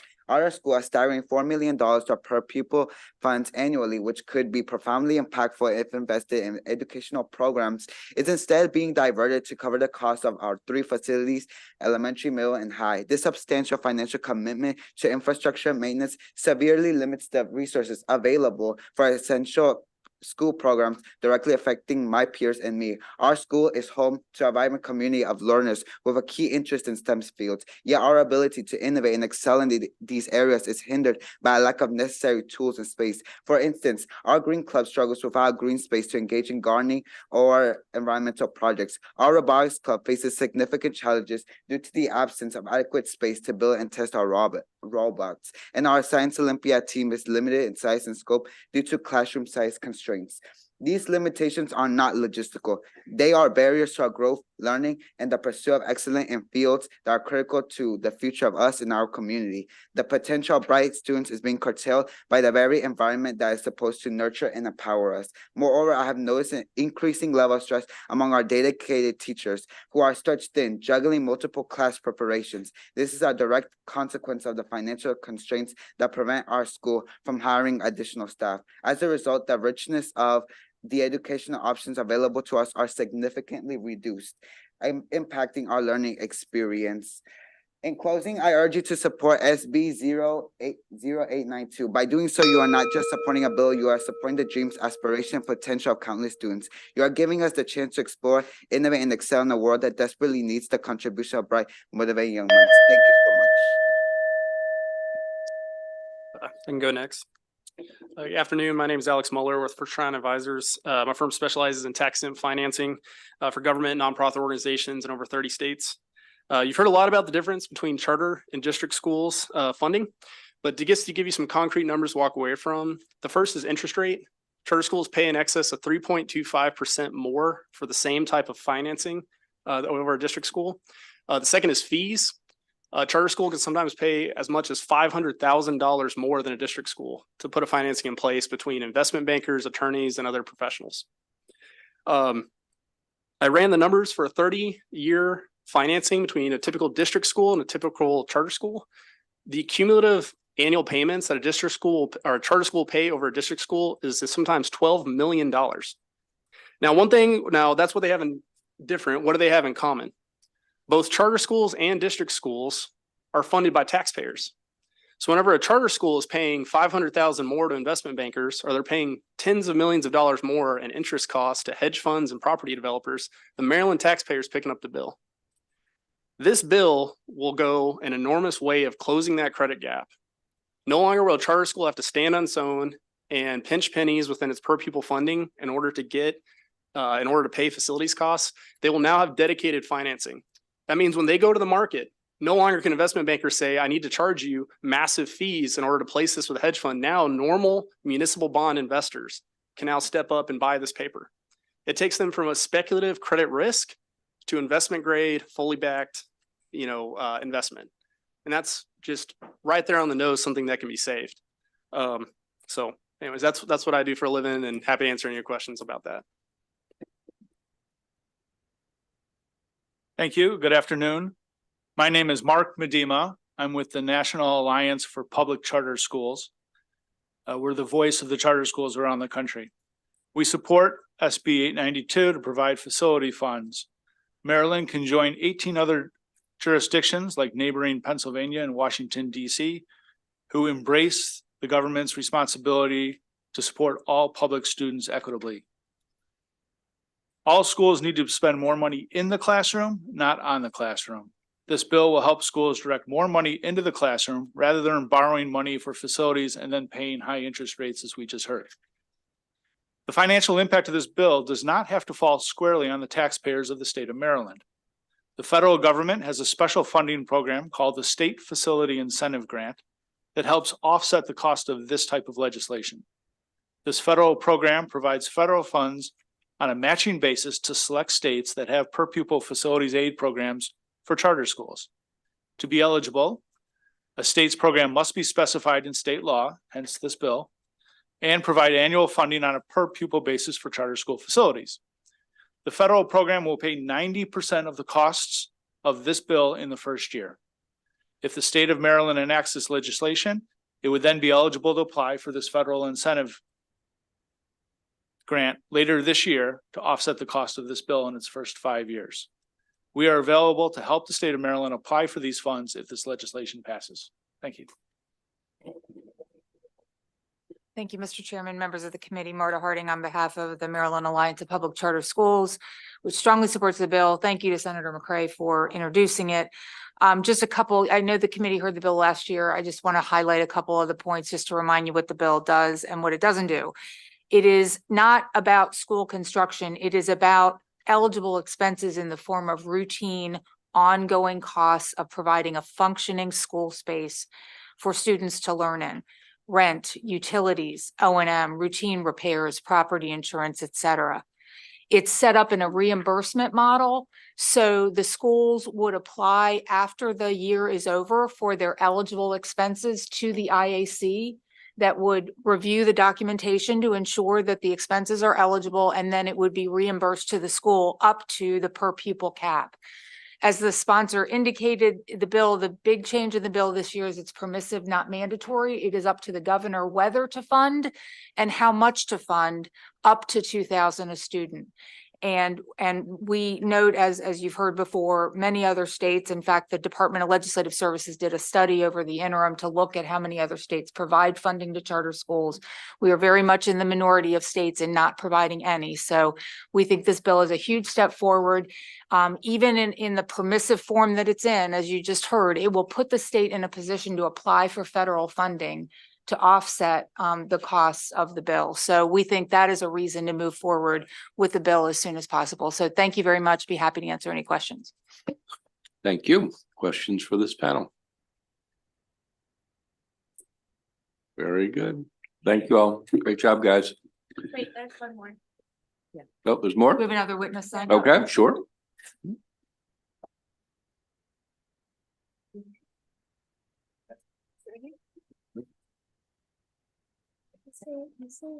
Okay, let me go first. All right, good afternoon. My name is Deborah Hemingway, and I'm the founder and managing partner of Ecfora Capital, an emerging venture firm dedicated to supporting medical device startups here in Maryland. I'm also alumnus of the University of Maryland College Park, where I earned a PhD in biophysics. I'm a proud long-term resident of Anne Arundel County, deeply invested in the well-being of our community. And most importantly, I am the mother of 4 incredible children, all born here in this wonderful state of Maryland, including my eldest, Alexandria, a 3rd grade student at Chesapeake Science Point, who will also be testifying in support of this bill today. I am here today because I care deeply about this state. I care about our community, our schools, and our children. I am dedicated to empowering and investing in the next generation. And this bill which alleviates some of the unnecessary financial burden on our most precious and foundational institutions, is the most efficient and most productive way of fostering excellence in our state, our communities, and our schools and our children. I have had the privilege of witnessing the impact that attending a public charter school can have this year, as all three of my school-age children attended Chesapeake Science Point, which is a STEM-based charter school in Hanover, Maryland. This institution's inaugural year has already showcased its potential to positively and significantly impact our children's futures by providing a unique environment for kids who thrive in the public charter school setting. And with this bill's support, and thereby with relief of unnecessary financial strain, this school, like others across the state, will only get better. Because support for this bill means more than support for a mere facilities fund. It is support for our communities, our schools, and our children. It is support for the prosperity and the growth of the state we call home. It is support for Maryland. Thank you for your support. Hello, everyone. My name is Alexandria Hemingway, and I'm 9 years old, and I am in 3rd grade at Chesapeake Science Point Elementary School in Hanover, Maryland. I am here today because I believe in making our schools the best place it can be for learning and growing. I love my school because all of the teachers are super nice to all of the kids in my school, and my favorite subject is science. I love having recess and lunch, and sometimes at the end of the day, I have clubs. My favorite club is entrepreneuring club. When I grow up, I want to be a surgeon, and my school is giving me a strong foundation to reach my dreams of becoming a doctor, and that's why I love my school. And I know with a little more help like this bill provides, my school could be even better for me and students like me across the state. Thank you for supporting this bill. Thank you. That was great testimony. Thank you.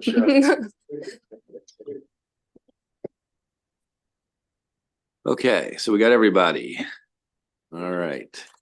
We're gonna move on now to Senator Quarterman. 748.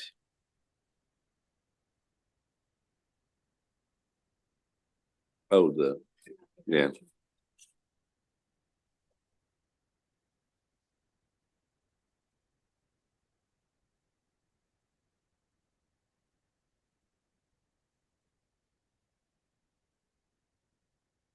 All right, how do you follow that? We're gonna try. You could just, go on to the next one. We'll get there rather quickly, don't worry. There are a few interesting things here to point out, though. So anyways, Chair Gazzoni, members of the committee, thank you, Senator Paul Quarterman, District 2, representing Washington and Frederick counties. Thank you for the opportunity today to present Senate Bill 748, Income Tax Alteration of Brackets, the Economic Prosperity Act of 2024. We are all aware of crushing inflation that is plaguing our state and our nation. We're seeing it reflected at our gas pump, and our grocery stores, our housing market and beyond. Senate Bill 748, will provide a multi-billion-dollar tax cut for Marylanders that are experiencing the impact of inflation the most, the middle class, by adjusting our state income tax brackets. Now, I haven't been here nearly as long as some of the other folks here in this room, but this may be the largest fiscal note that I've ever seen.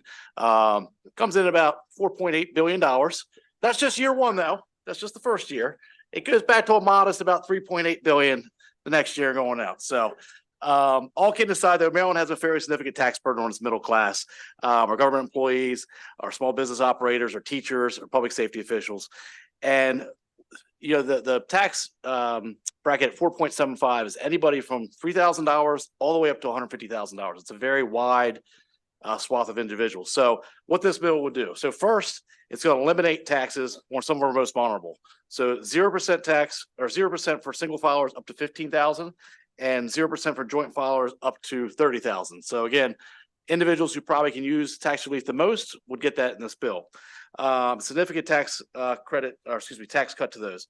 Next, the bill will then realign brackets to be more in line with today's employment and salary structures. Again, as I said earlier, the current tax rate of 4.75 up to 150,000. But once you go over 150,000, that's when it starts to ramp up to 5% more. No one is suggesting these families are wealthy on the top 1%. However, the way our current brackets are set up, they're a much more aggressive manner.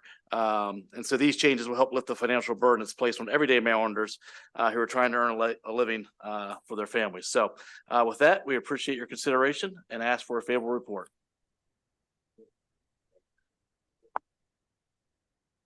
Okay. Move on to the next bill, 850. All right. Chair Gazzotti, members of the committee, for the record, Senator Paul Quarterman representing District 2, Washington and Frederick counties. Thank you for the opportunity to present Senate Bill 850, which is line of duty death benefits and funeral expenses. So this bill would add basically the judicial and the legislative branches to the Maryland State Pension and Pension Code section where death benefits and funeral expenses are outlined to survivors and state employees. Currently, this section only covers members of the executive branch. So basically what we're looking to do is have kind of equity across all three branches of government in regards to the executive, judicial, and the legislative. The bill also increases the amount of funeral expenses from $10,000 to $25,000 that may be provided for line of duty death, and indexes that amount then to inflation. Additionally, the current statute, there's certain members have a death benefit of 100,000, certain members are 125,000. Again, this would increase it to 125,000 across the board. So again, the intent is to have it kind of equal across all branches of government for everyone who would be, applicable to this. So that's pretty much the bill there. We thank you for the consideration and appreciate a favorable report on Senate Bill 850. Thank you. Questions for Senator? There's somebody virtual on this? Not here. Okay, very good. Thank you, Senator. Yep. 782.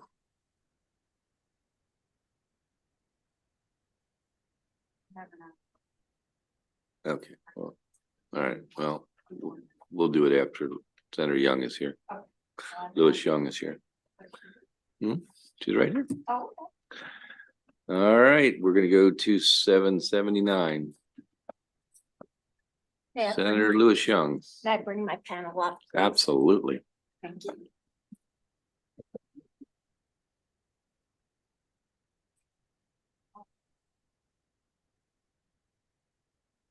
While they're coming up, I'll do some intros. As the chair stated, I am Senator Karen Lewis Young from Frederick District 3. And I'm here to present a bill that I really like a lot. I didn't say love because we're all told don't fall in love with your bills, but I really like this bill a lot. And I'll tell you why. 2 reasons. One is we heard on the floor today that one of the biggest issues this session is adequate housing supply. I think we heard we're 97,000 units short. The second reason I really like this bill and this approach is it really addresses a need in my community. I'm sure yours as well, but I have some history with it, and I want to tell you a little story as to why this bill really resonates with me. Let's go back 12 years in time. I was president pro tem of the Board of Aldermen in the city of Frederick. And Frederick's a really dynamic city. If you've been there, you know that. One fastest growing city in the state, very dynamic, diverse community, and best of both worlds. Rich historic traditions and architecture and history, but yet a very modern city. But 2 big problems, same today as 12 years ago and probably a long time before that, is a lack of affordable housing and blight and vacant properties right in the downtown, in the heart of the city. So if you've been in Frederick, you know about Square Corner. So within 3 blocks of Square Corner, either way, there are about a dozen vacant properties. Ongoing problem, largely owned by 2 owners who just have a different worldview about what to do with their properties. One just, I think, is a property collector, and the other one very difficult to find originally, but doing a lot of speculation. So, I mean, why is this a problem? Well, in a dynamic city, you don't want blatant vacant properties for aesthetic reasons in the midst of your downtown. But what a lost opportunity, because as I mentioned, we have very historic architecture, so not tall buildings. So typically there's commercial retail on the first floor and housing above. So when these properties are vacant, as I mentioned, lost opportunity. So I did some research in 2012, best practices in the region.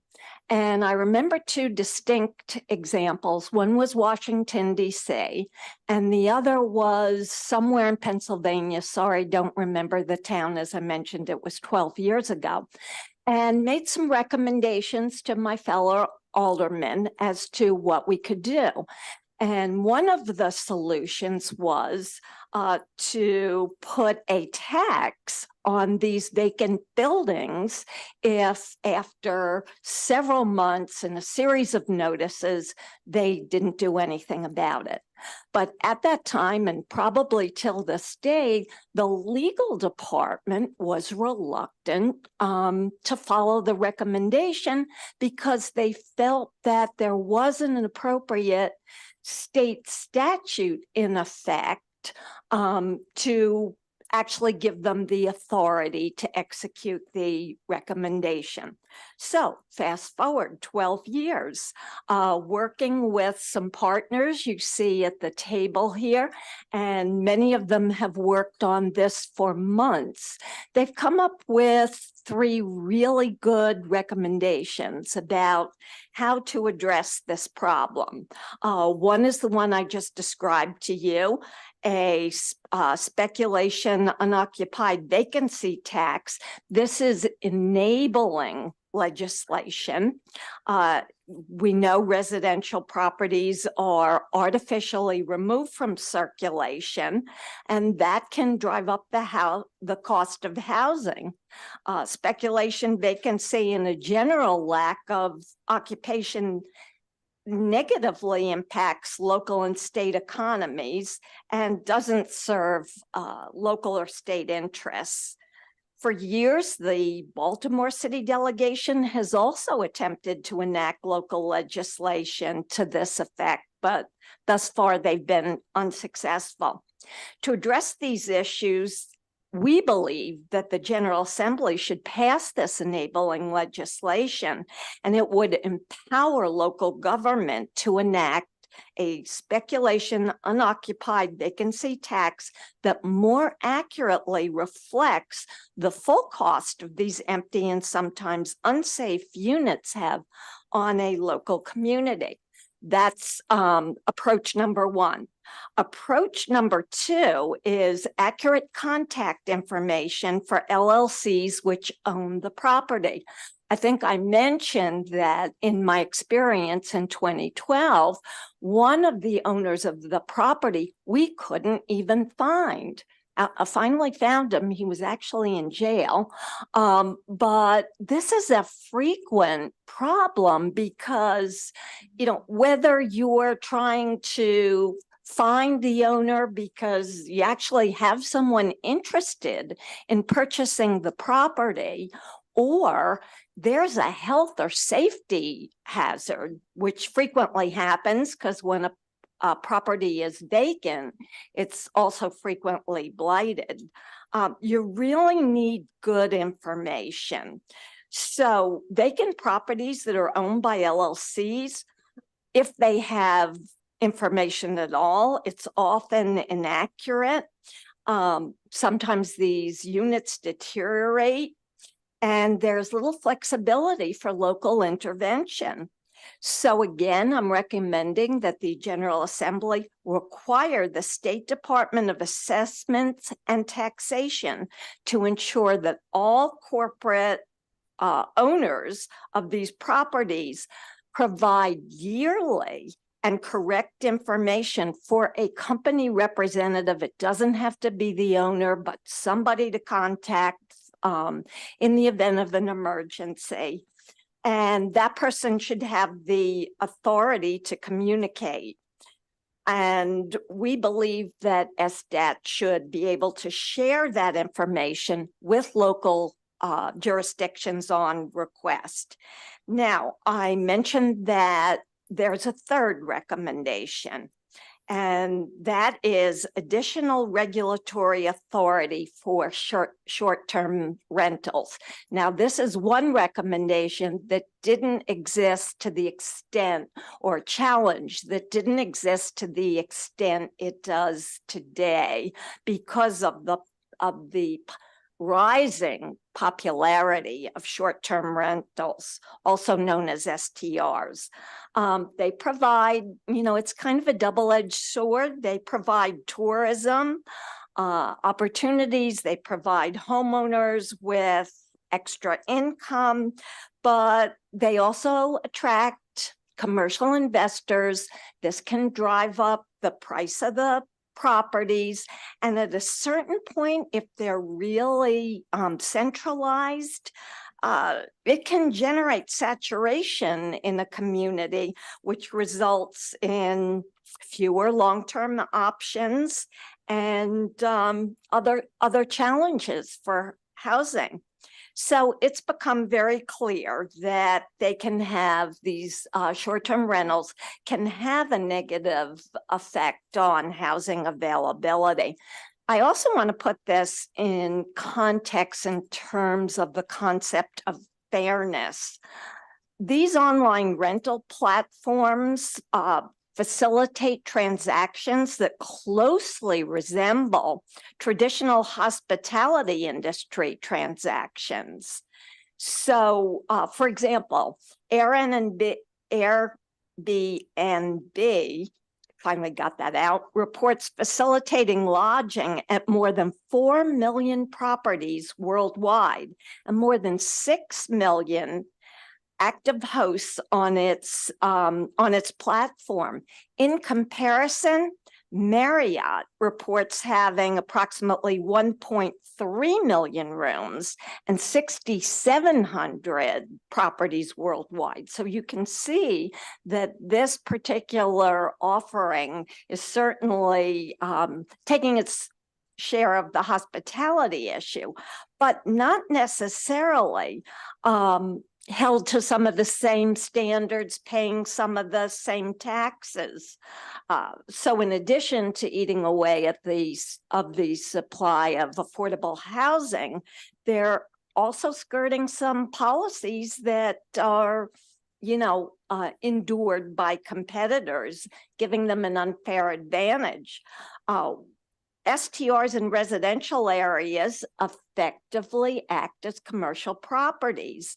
And we believe the county should be empowered to develop additional regulations and licensure for high-intensity STRs in jurisdictions, particularly lacking in affordable housing supply. Key criteria to apply additional regulations include the number of nights booked each year, surrounding infrastructure constraints, and whether the property is owner occupied. We know we collect locally taxes from this industry, and they should be applicable across the board. Now, in conclusion, I do want to mention that charter counties already have this authority. So non-charter counties, for example, Eastern Shore, Western Maryland, where you do have a significant amount of tourism, would now have the opportunity to benefit from this legislation.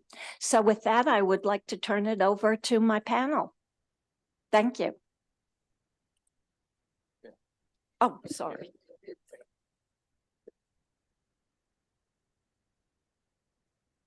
Good afternoon, Mr. Chair and members of the committee. I am MC Keegan Ayer. I am the second vice president of the Maryland Association of Counties and the chairperson of the Mako Land Use Subcommittee. I am here in support of Senate Bill 777, which will provide counties with additional tools to address our housing crisis. Mako has as one of its priorities for this session, advancing comprehensive housing solutions. Mako staff worked with housing experts across the state, identifying 3 significant components which contribute to this crisis: vacancy disincentives, corporate owner transparency, the absentee corporate landlords that the senator talked about, and short-term rental oversight. This bill addresses those components. Vacancy disincentives. It gives counties the authority to enact a vacancy tax to ensure that we can better invest and address vacancy issues, property speculation, and make sure that owners are maintaining their properties so that they are fit for habitation and available for rent. Corporate property owner transparency. This ensures that corporate owners of residential property maintain their accurate information with SSTAT so that we can contact them in the case of a delinquent property. Short-term rental oversight gives counties the ability to regulate short-term rentals. As the senator said, they act as double-edged swords. They bring in tourism, but they can also, in large concentrations, destabilize residential neighborhoods, lessen long-term rental options for people in the community, and threaten jobs at local hotels and motels. Mako remains committed to working with all stakeholders to advance comprehensive housing solutions. We will look forward to continued collaboration and coordination with our partners at the state so that we can successfully address many critical aspects of our current housing crisis. And I thank you for your time. Mr. Chair, members of the committee, Don Butchko with the Maryland Association of Counties, here in enthusiastic support of Senate Bill 779. I'm going to be very brief. This is probably the best housing bill you're going to see all session. Mako has spent a number of months working with our members to come up with what are major issues for housing and what tools do we need to address those. This is the work product of that effort. Again, you've heard from our awesome panel and the senator. We urge a favorable report. Thank you. Good afternoon, everyone. Chair and members of the Budget and Taxation Committee. My name is Milana Vayner. I'm the Chief of Policy and Strategic Initiatives for Baltimore County Department of Housing and Community Development. Senate Bill between many county leaders and regional stakeholders to comprehensively understand and overcome the housing crisis that is affecting so many of our residents. Access to attainable housing has been and continues to remain a major priority for the Olszewski administration. This legislation helps to ensure that housing opportunities throughout Maryland are safe, responsibly managed, and regulated so that residents are secure and communities are strong. These are not problems that are isolated to one neighborhood or one jurisdiction, and through this legislation, counties, including Baltimore County, will be enabled to more holistically continue tackling these challenges that are contributing to our shared affordable housing crisis, including vacant properties, absentee corporate landlords, and unregulated short-term rentals.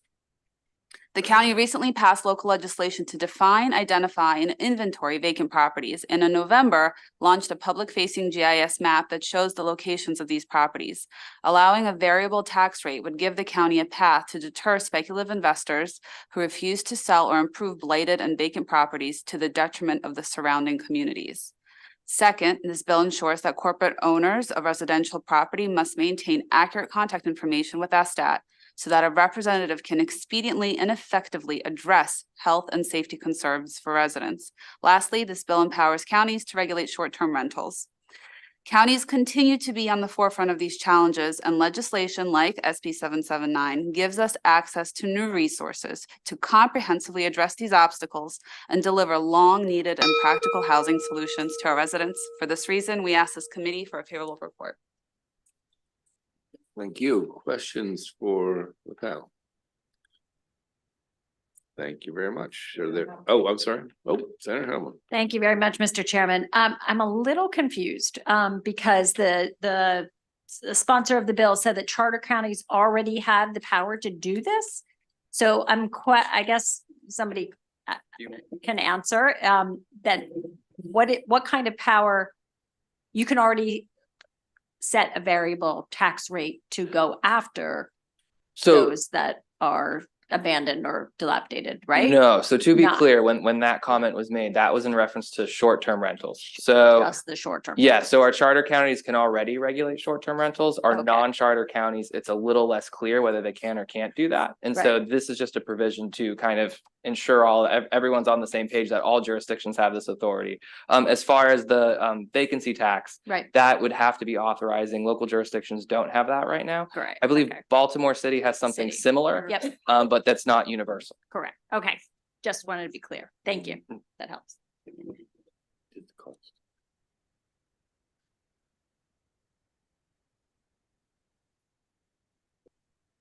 Okay, any others?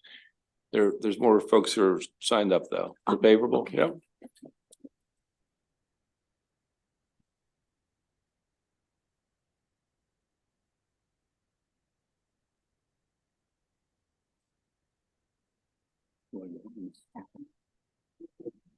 Hey, good afternoon, Mr. Chair and members of the committee. I'm Stephanie Murdoch, Director of Legislative Services for Baltimore City DHCD. And most relevant to this bill, we're here to talk about the requirement for around disclosing the correct contact information. Baltimore City administration supports this change. While we in Baltimore City already require properties to be licensed with up-to-date contact information for the responsible representative if they are used as rentals and registered if they are non-owner occupied properties, this legislation will be a huge help in identifying and contacting an actual person that is responsible for real properties such as LLCs. Sometimes identifying a representative of an entity can take a significant amount of time, and having increased access to reliable information would be a huge help in contacting owners regarding violations and other issues.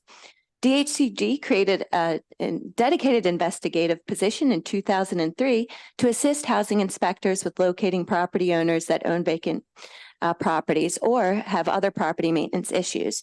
Our investigators conduct over 5,000 investigations a year. And when the information is readily available to them, they're easily able to make contact with the responsible party. But in the case when we are not able to find a good contact information, it can take a considerable amount of time. For the most challenging cases, an investigator can spend 60 to 90 minutes researching time to locate a valid contact. There are many difficult cases where we refer to as single property LLCs, and this legislation would help us to address those. We currently have 5,000 existing vacant building notices that are issued to LLCs. And in summary, we believe that the passage of this legislation would aid our investigators. We respectfully request a favorable report. Thank you. Chairman, members of the committee, thank you for having me here today. Chuck Cook, Department of Housing Community Development for the state of Maryland. And let me be clear, as much as we love our friends in Mako, this is the fourth best housing bill you're going to hear this year after the governor's first three that were just submitted yesterday. So on Senate Bill 779, we are in enthusiastic support for this for many of the reasons you've heard. Just to give you a little bit of numbers on top of it, there are roughly 200,000 vacants around the state of Maryland, 15,000 alone in the city, in Baltimore City, as my colleague here to the left talked about, which is bringing down the economic viability of the city, and we need to be able to attack this in a quick and expedient fashion. It's why in our budget request this year, we have an increase to core funding in order to tear those down. Plus, we have a bill in front of the General Assembly with the ability to expand core so that we can do debt servicing so that even more can be torn down. So if we add this tool in the toolbox to local governments with the ability to increase the vacant tax rate, it's going to have an amplifying effect in getting rid of these vacants and being able to redevelop these properties and make them economically viable. On the non-charter counties part for regulation of Airbnb and VRBO, many of you know that I'm originally from the Eastern Shore, and the amount of Airbnbs that have popped up in Worcester County and Somerset County in those areas that are taking properties off the market that are causing a significant issue in affordability is something that needs to be granted as an enabling piece of enabling legislation to those non-charter counties so they can regulate them accordingly. So with that, we just want to say the department is in strong support of, again, the fourth best housing bill, just so we're clear, and we ask for a favorable report. Thank you. Very good. Questions for these witnesses? Okay, thank you very much. Doing the virtual. Okay, thank. Oh, there's more, are there more? Anyone else here to testify on this bill? Okay. Oh, yes. Yeah, oh yeah, come on up.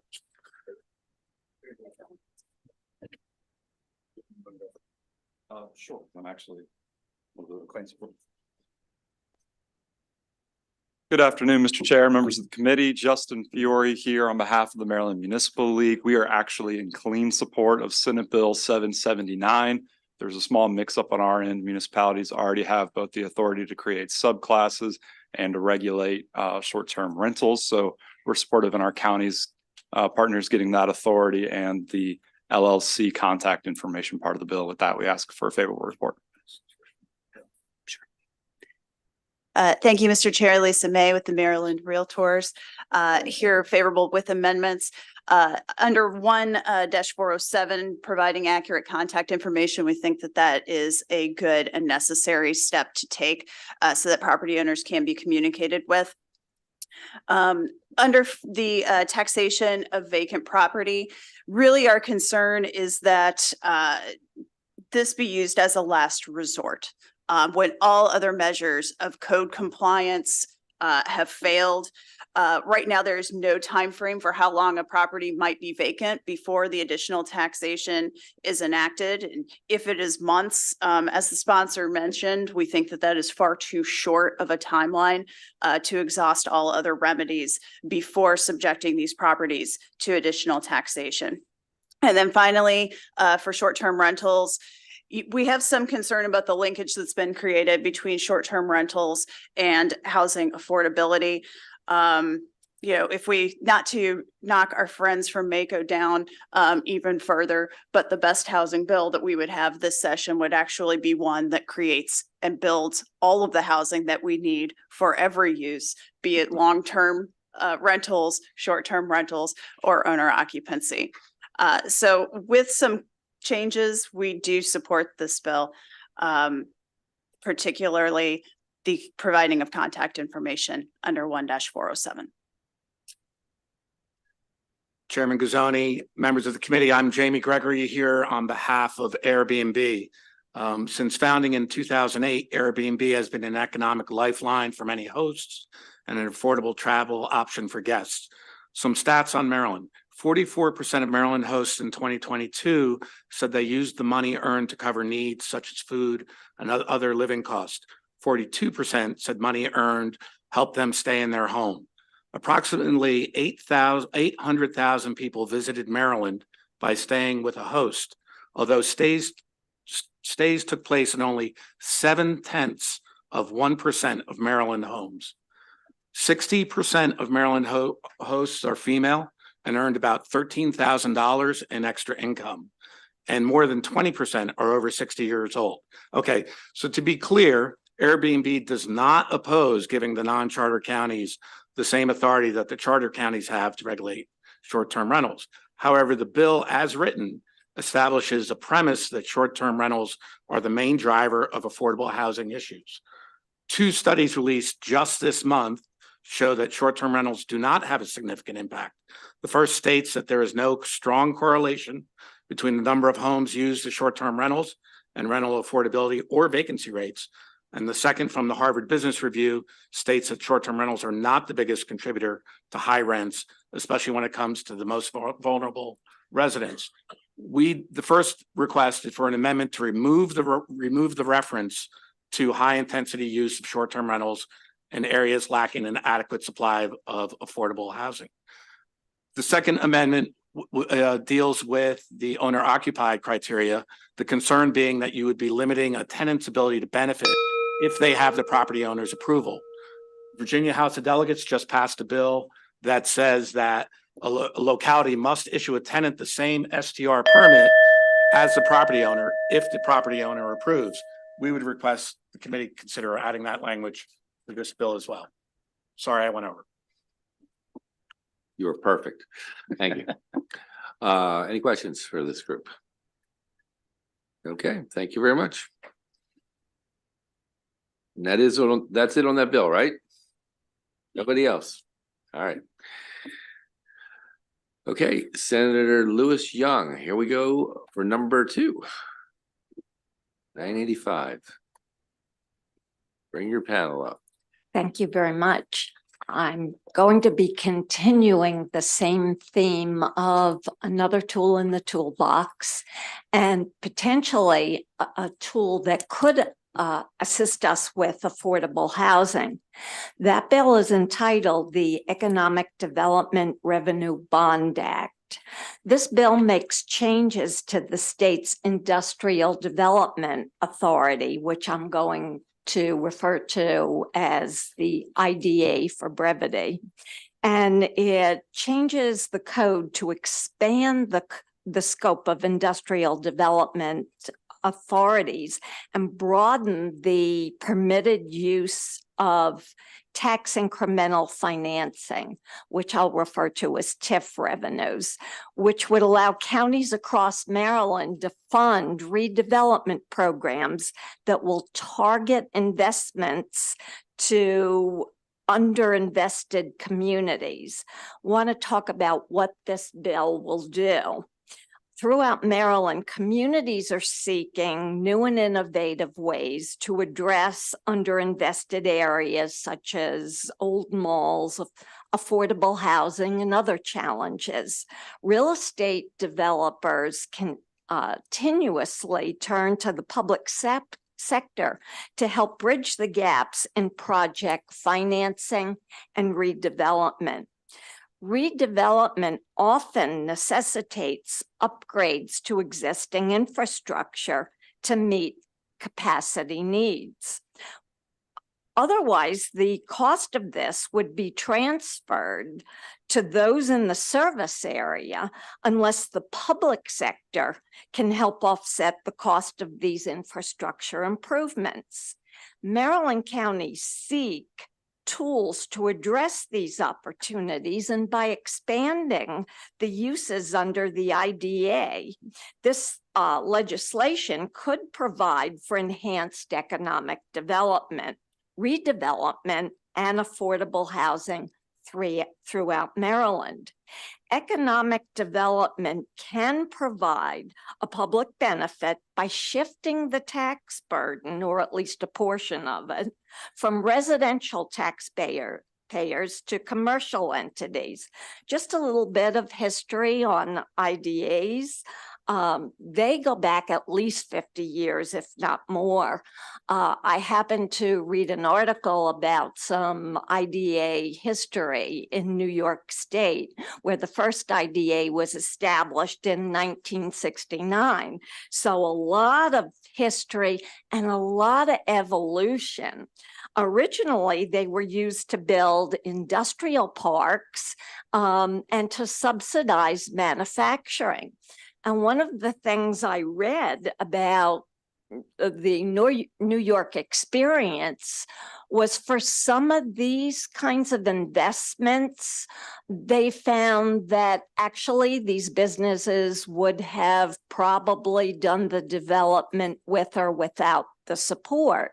And that's one of the reasons I think that the thinking about IDAs has really evolved. And I believe that is the purpose in expanding the uses today. So this bill re-engineers the role of economic development organizations that are tasked with the redevelopment and revitalization of their commercial districts in Maryland, using the Industrial Development Authority as a framework for this bill. I will mention that larger counties with very robust economic development departments pretty much have this capability today. However, some of our smaller counties with fewer resources do not necessarily have this capability, and that's where it could be really utilized for some of the purposes I mentioned. The Industrial Development Authority under this bill could have different names. That's another aspect of the bill. I think Industrial Development Authority might be somewhat of an antiquated name. So for example, in Prince George's County, it's called the Prince George's Revenue Authority. So this bill allows for aligning the name with the intent of the bill. One final thought, the board of the authority is appointed by the establishing authority and is accountable to them. So local government would establish a process. You don't have before you some amendments that I have included. I just got them back very recently. But as we all do with our legislation, after we hear the initial concept, we like to vet it with a large variety of stakeholders. And so some of the questions I received, concerns I received, dealt with oversight, transparency, and putting certain guardrails around the entities that would be eligible. So hopefully those amendments will be available shortly, and they deal with those topics. Thank you for your time and attention, and I pass further discussion on to my panel. Thank you, Senator. Thank you. Good afternoon, Tom Cole on behalf of the Maryland Affordable Housing Coalition. We strongly support this legislation. The housing crisis as it relates to affordable housing is a funding crisis. In many circumstances, we have the zoning, we have the setbacks, but our members do not have the funding they need to build. This bill addresses that. And as you might have heard, if you listened to anything that went on in the House yesterday related to the governor's housing package, there are questions about infrastructure and related to housing. Well, this bill addresses both. It allows a locality to take on a creative new set of tools to address infrastructure and housing, and we would contend that affordable housing is infrastructure. Now, this does something more. It also allows the localities that set up these industrial development authorities to take a more proactive role in deciding the communities that they're going to create. Housing in many circumstances as it relates to localities is a passive experience. Someone proposes housing in a location and the locality addresses that with any concerns that constituents have. This legislation would allow them to be in the driver's seat to decide affirmatively which areas they want to see redeveloped, how they want to see them redeveloped, what type of housing they want to see, what type of commercial development they want to see. And that is why it is so critical to have this set of tools to address the affordable housing crisis, because we are going to get nowhere as long as localities remain in that passive position.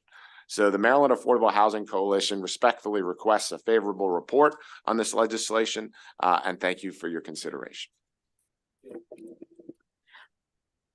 Mr. Chairman and esteemed members of the Budget and Taxation Committee, my name is Laura Fritz, and I serve as the Director of the Frederick County Division of Economic Opportunity. My role is to enhance the commercial tax base and ensure good jobs for our residents. The county has plans underway for revitalization, notably our draft South Corridors plan. As the economic driver for the county, we lack the tools needed to facilitate implementation of this community-led plan.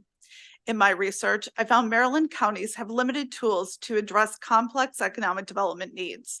This bill changes the state's existing IDA code to expand the scope of uses of incremental funds by industrial development authorities and allows Maryland counties to fund redevelopment programs targeting investments to underinvested communities. I strongly support SB 0985.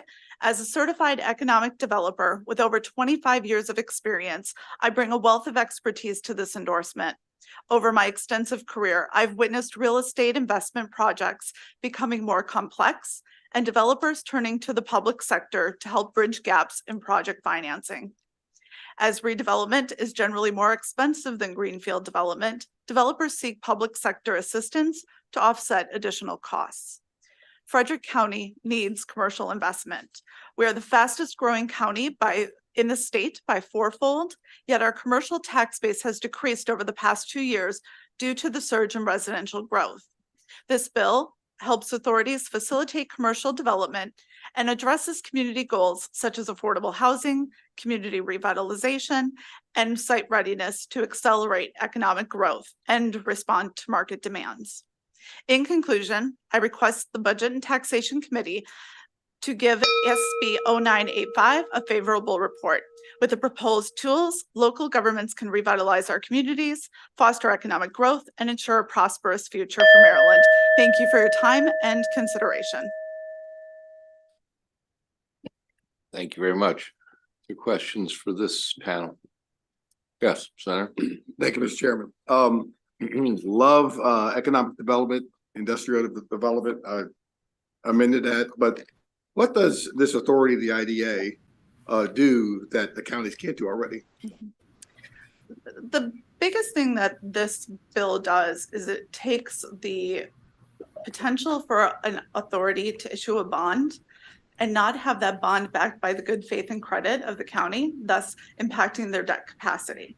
It puts it over to a quasi-governmental entity. That quasi-governmental entity has to follow all state Maryland open meetings laws. But it now puts that bond capacity over on the authority. Okay.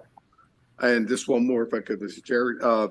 If this economic development function, which is transferred to the separate IDA, what happens to the current development with the employees that are currently handling the function? What happens to them?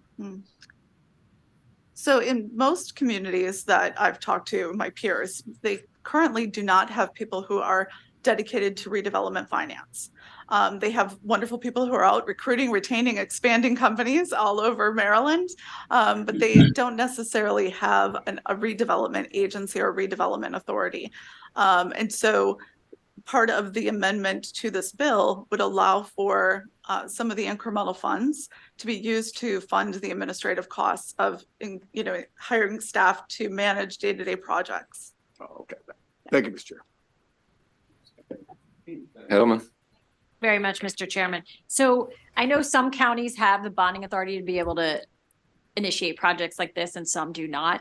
And so the way you're describing it is as you're setting up this quasi-governmental agency. So who ultimately is on the hook for a loan that goes bad? Where does the liability lie? Thank you, Senator. That's such a great question. And the liability lies with the bondholders that purchase the special obligation bonds. As I mentioned, the risk gets shifted from the county over to the IDA, meaning that the county wouldn't have this debt on their books. But one of the expanded uses of funds does say that an authority may accumulate retained earnings or fund balances. So it doesn't necessarily mean we're going to issue a bond. You could actually collect the increment into funds and then deploy it for specific projects. Now, if it does issue a bond, then the bond would be backed by the bondholders, and they would be responsible for any bonds. So unlike general obligation bonds that are issued by governments, IDA bonds do not create a direct obligation for the government to repay the debt. The government's liability is limited to the extent of any explicit guarantees that it provides. So in some cases, the government may provide a moral obligation pledge, but it doesn't necessarily mean they have to. And even if they do, it is not something that would be legally binding, and the government would not be automatically responsible for that debt. So I'm still a little confused. So who is? The bondholder. The bondholder. Yes. Okay. Okay. Thank you. Yep. Okay. Thank you. We have a virtual witness, President Collins from the Charles County Commissions. Good afternoon, Chairman Guzani, Vice Chair, and members of this esteemed body. On behalf of the County Commissioners of Charles County, I'd like to express favorable support for SB 985. At the end of the day, what this bill does is create additional elasticity to expand revenue streams for local governments, particularly those that are more in line with the population jurisdictions such as Charles County. I'm not lost on the fact that Frederick County, is taking the lead on this. Because like Frederick County, our county is a growing county. It's becoming a more prosperous county. Our county has been recognized as the most affluent African American population in the entire nation. This type of bill provides additional opportunities for our county to continue to grow. In addition to expanding how authorities may be referenced to include revenue authorities, redevelopment authorities, and other similarly named authorities, this bill provides new opportunities for local government to invest in revitalization projects and related infrastructure using TIF revenues and bond issuance under the auspices of the authority. There's an ever-growing need for local governments to help bridge the gap in project financing, particularly with redevelopment projects. And the proposed changes to the IDA law provides counties and municipalities with another tool to make much needed projects such as affordable housing and mall development a reality. The amendments proposed to the IDA give local jurisdictions the ability to assess their particular needs and determine whether an authority is the right. So, thank you very much. on behalf of Charles County government, this provides additional opportunities for local government. Thank you. Thank you. Okay, is that the last of the? Thank you very much. Thank you. Okay, we're going to take a detour here and take Senator Hershey, who was busy working when his turn came up.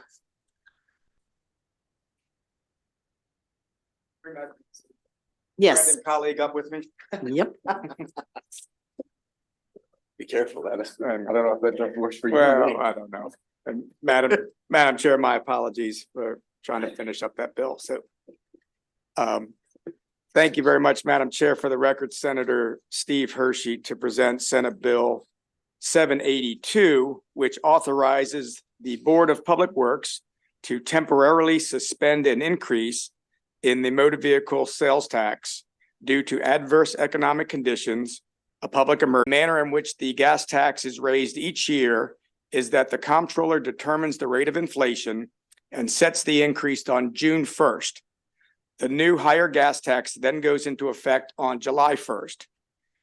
Currently, adjustments to the automatic gas tax increase can only be made by the General Assembly if we choose to create a new law doing so. Since the General Assembly is not in session between June 1st and July 1st, this bill will provide a level of accountability by allowing the Board of Public Works to have discretion and temporarily suspend the automatic gas tax increase. This bill language may look familiar as we have provided the Board of Public Works the same discretion when we placed annual increases in the minimum wage bill several years ago. Again, the criteria to suspend the automatic gas tax increase would be subject to adverse economic conditions, public emergency, other extraordinary conditions. Madam Chair, looking back to last summer, the gas tax was scheduled to increase by 4.3 cents per gallon for a total tax increase of 42.7 cents to 47 cents. On July 1st, the overall price per gallon was near its year high of $3.49. Economic conditions were tough. People were looking to take vacations, but gas costs were extremely high and our citizens needed help, but no one could do anything. If this bill were in place, the Board of Public Works could have voted to suspend the 4.3 cent increase and show the citizens of Maryland that they are willing to help. A simple 3-month suspension would have gone a long way in telling Marylanders that we care about them. Ironically, the cost per gallon dropped from $3.49 to $3.19 by October 1st. So the 4.3 cent increase would have been far less noticeable, and we would have built some goodwill with our constituents. This bill has no negative fiscal impact other than saving the citizens of Maryland money during tough economic times. I appreciate the opportunity to present this bill and ask for a favorable report.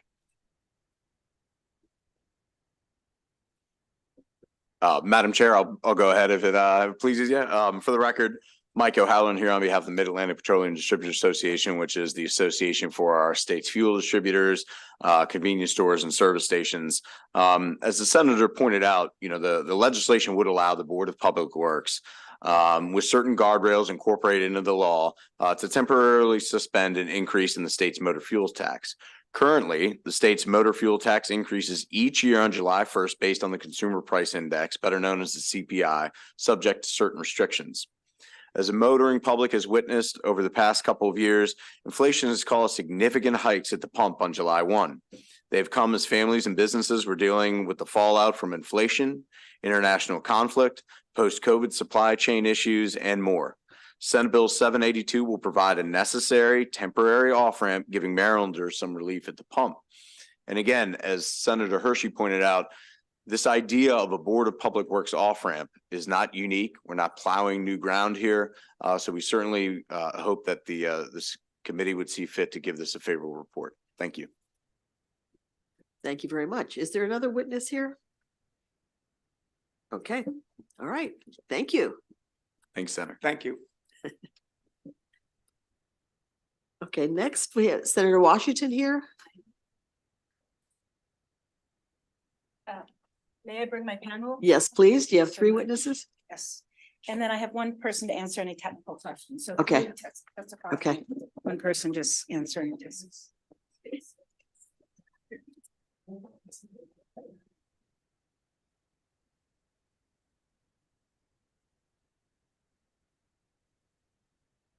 Okay, all right. Or maybe not. Yeah, he's just behind me to answer technically. Hello, everyone. Senator Mary Washington for the record. I'm here to present and ask for your favorable report of Senate Bill 848. This is a capital funding for the Enoch Pratt Library. Again, good afternoon, Madam Chair. I know you love libraries as much as I do. This bill will provide critical funding for the Enoch Pratt Library system. First, I want to thank this committee for recognizing the need to support our libraries in each of our 24 jurisdictions. Last year, when you passed the SB 501, which recommended the establishing of the Aging Infrastructure and Improvement Grant Program. And that would make all public libraries in the entire Maryland State library system eligible for what was authorized, that would authorize the governor to include up to $500 million in additional operating and capital budget for this program. The funding would have applied for fiscal years 24 through 29 only. But unfortunately, when we sent the bill across to the House, there was not a vote for the bill, and there was no Senate, there was no cross-file. And unfortunately, conditions have only worsened in all of our jurisdictions, the capital conditions for all of our libraries. So in an effort to move the needle, I've come to you before you with a more modest and parochial request, which is for an additional $10 million just for 2 fiscal years for the Enoch Pratt Library system. So that would only be 25% of what you thought would be a good idea last year.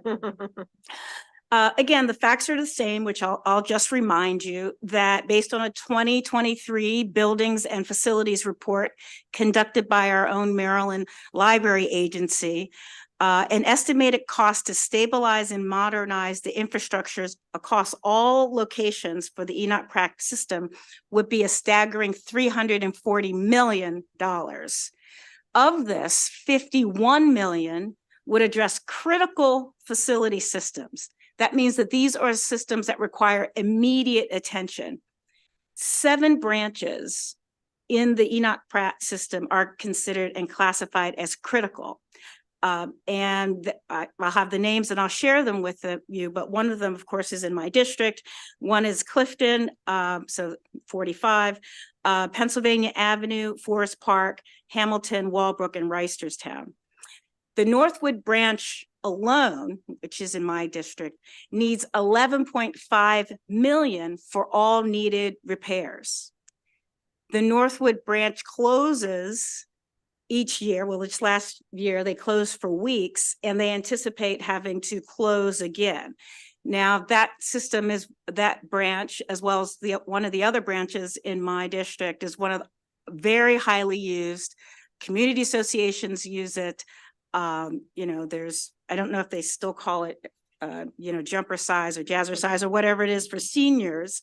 And so it's very, very well used. And I learned of the severe conditions last summer when folks were finally happy that they could be outside, but the library had to close. And so they weren't able to, because the HVAC and it's happening. So with this bill, I'm proposing to give an additional 10 million. I haven't given up the idea that perhaps we can do what we did for our school systems when we recognized that there was aging infrastructure.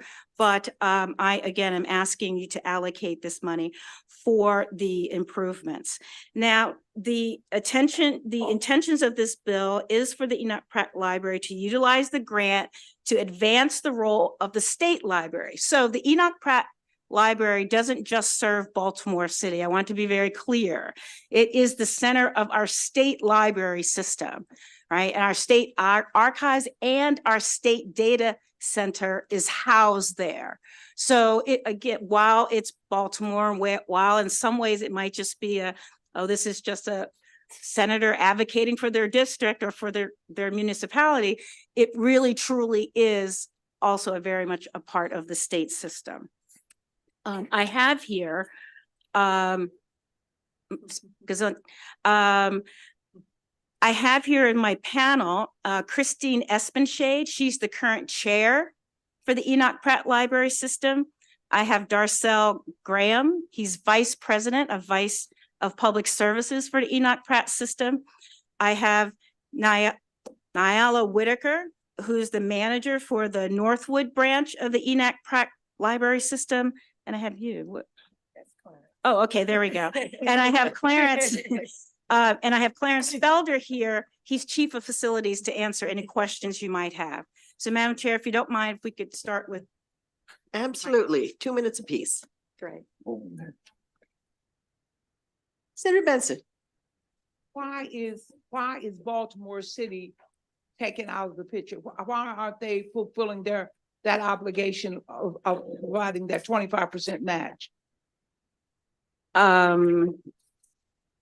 Why are they not fulfilling the 20? Baltimore City does provide funds. 51% of funding is provided by Baltimore City. That funding from Baltimore City allows for the operation of library buildings and mobile outreach. But the bill is saying that you all want to repeal that. The bill is saying just for this grant, as you recall, we've done that in the past. We have provided capital money to entities. In fact, I believe you provided 12.5 million to Randallstown last year, pretty much with the same agreement. So that you don't have to, in order to qualify, that you don't have to do a one-to-one match. But I think the chair of the Enoch Pratt Library will be able to talk about some of their fundraising that they do that complements, and in fact, there may in fact be an opportunity to use the fact that the state is investing 10 million to get some of their board members to try to unofficially match. The match is not required, but Baltimore City does pay what it can.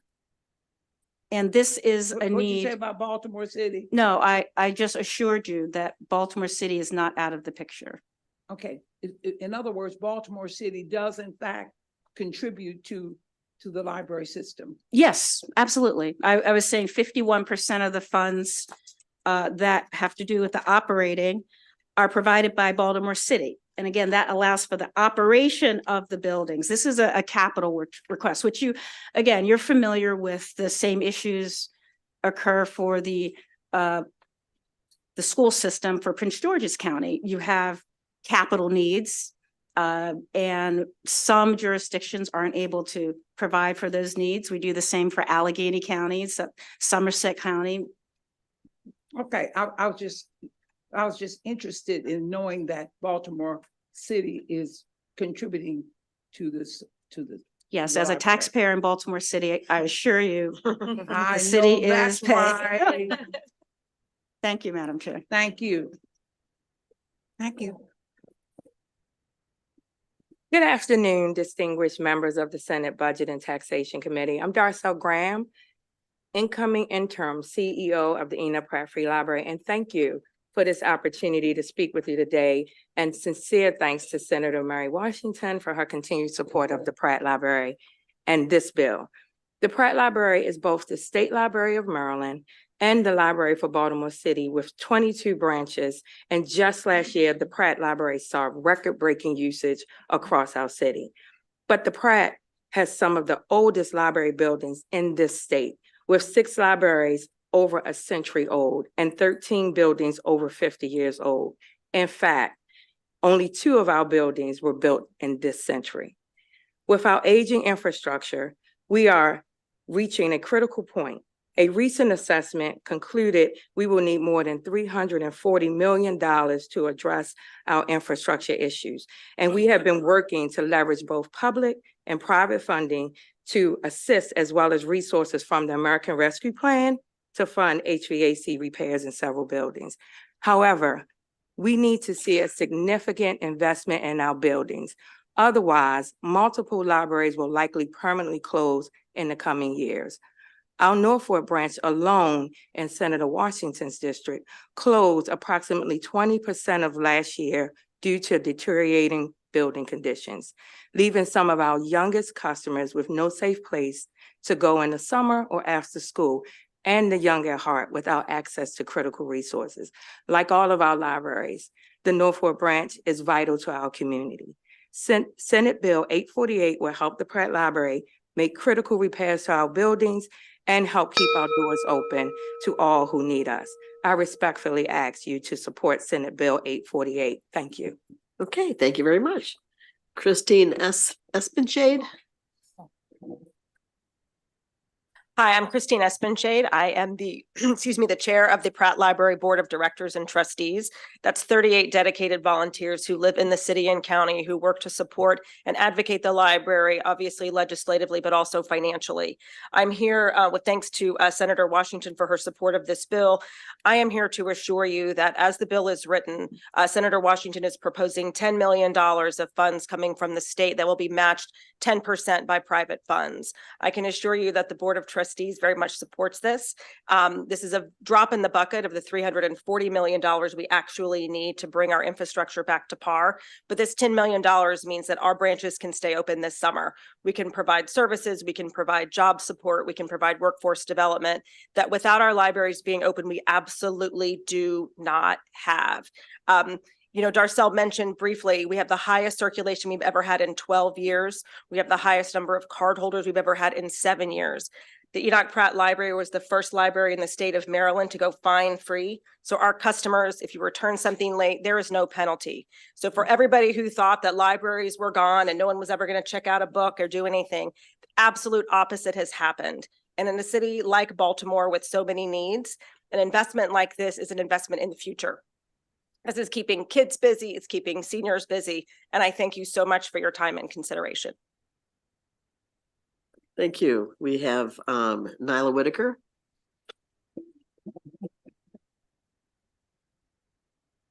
Good afternoon. My name is Naila Whitaker, and I serve as the branch manager of the Northwood branch. I've been working with Enoch Pratt Free Library for 20 years and branch manager at the Northwood branch for 2 years. The Northwood branch serves a community in Northeast Baltimore and is close to Morgan State University, as well as several schools and daycares. Customers have been relying on the Northwood branch for decades, including students of all ages, computer users, job seekers, seniors, community groups, and more. The Northwood Library provides so many critical services to Northeast Baltimore. We are a lifeline to the internet for many in our community who are disconnected. Students turn to the library for free tutoring services to succeed academically. Adult learners come to the library to learn how to read, write, and do math. Summer camps visit the library to continue successful learning during the summer. Seniors visit us for social and community connection. Last year, we distributed winter clothes to those in need. Community groups like Al-Anon meet in our libraries to use our meeting room. But the Northwood branch has not had a significant renovation since its opening in 1960. We've done everything we could to keep our doors open, but last year, deteriorating building conditions forced the library to close 20% of the year. That means we could not serve our community as we should. We in our community are asking for your support of Senate Bill 848. Thank you very much. I have one more person, but you're not signed up. What is your name, please? Clarence Fellow, Chief of Facility. Okay, well, you can go ahead and testify. Sure, thank you, appreciate it. So I'm going to talk a little more on the building's conditions, and as Darcel brought out, we just recently completed a facility condition assessment. It's a large living report that allows us to really accurately understand the condition of our facilities. Within the assessment, there's a facility condition index. That index allows us to see the condition of those critical buildings, as were mentioned. It has a color chart in it going from yellow to red. And as was mentioned, several of our buildings are in the red, which results in many of our facilities closing. Yes, they close with unpredictable failures to building systems and has often led to having shut down facilities and scramble to make costly repairs. One might feel that the poor condition of our facilities is due to a lack of preventive maintenance, but that's far from the truth. It's in a result of life care to end-of-life care to our facilities. In that antiquated systems and structures that are in need of costly building upgrades. Some of the common building systems needing to be replaced and repaired includes building envelope issues, structural issues from the foundation to the roof, mechanical, plumbing, and electrical system issues. Without making the needed repairs and replacement, we will continue to experience energy loss, water intrusion, and critical system failures. An example was mentioned, Northwood. Yes, that building closed 58 times last year. A building that serves the community and, as was expressed, is a great resource to the community. The last fiscal year, Northwood was forced to close 58 times due to deteriorating infrastructure. In conclusion, the additional funds will allow Enoch Pratt to satisfy a large percentage of deferred maintenance by replacing outdated mechanical systems with high energy systems that could be monitored and maintained through the building automation, and resulting in Baltimore City communities having continued access to library resources. Okay, thank you very much. Any questions from the committee? I don't see any. Thank you. Right, thank you so much.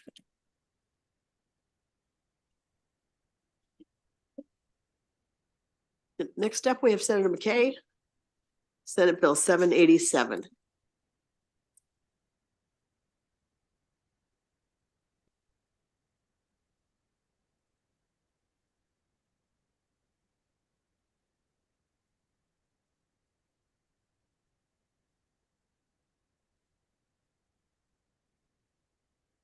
After that big panel, the song comes to mind, Only the Lonely, because I'm the only one for Senate Bill 787. Mr. Chair, Vice Chair, and members of the committee, for the record, Senator Mike McKay in full support of Senate Bill 787, Garrett County Hotel Rental Tax Alterations. The purpose is to allow Garrett County to levy a tax on different vacation rental units that are just not hotels. This would include such places as houses, condominiums, apartments, and other dwellings. This would increase the revenue for Garrett County through our very, very successful tourism department. Ask for a favorable report, but before I do that, I know that for some of the rural counties, it is challenging to be raising taxes. And I want to know that this is an opportunity for us to be raising taxes where we can. And that being the case, we're trying to pull our fair share when it comes in the passage of this bill. Answer any questions that you may have. And thank you for your time. Thank you, Senator. Any questions? Thank you very much. Move on to your next. Oh, we have a witness. Oh, okay. Sorry, Senator. Oh, wonderful. Um, And then Mr. there was Chairman. two. Yeah, two. I should have stepped up. Jamie Gregory with Airbnb again. Just wanted to say, we are in favor of this legislation, and it actually, thanks to Senator McKay, it grew out of a conversation with Garrett County Commission Chair Paul Edwards. And so we are fully supportive. This will level the playing field. So all short-term rental platform companies will be responsible for collecting and submitting taxes to the county instead of just one. Very good. Dana? Very much, Mr. Chairman. So does Airbnb operate in Garrett County? Yes, No, absolutely. They do. Very, very, very successful. and so do the others. Okay. I was led to believe otherwise, but okay, thank you. Thank you, Mr. Chairman. Thank you, Senator, for your presentation. So these taxes are for tourists coming into Garrett County, correct? That is correct. Got you. Thank you.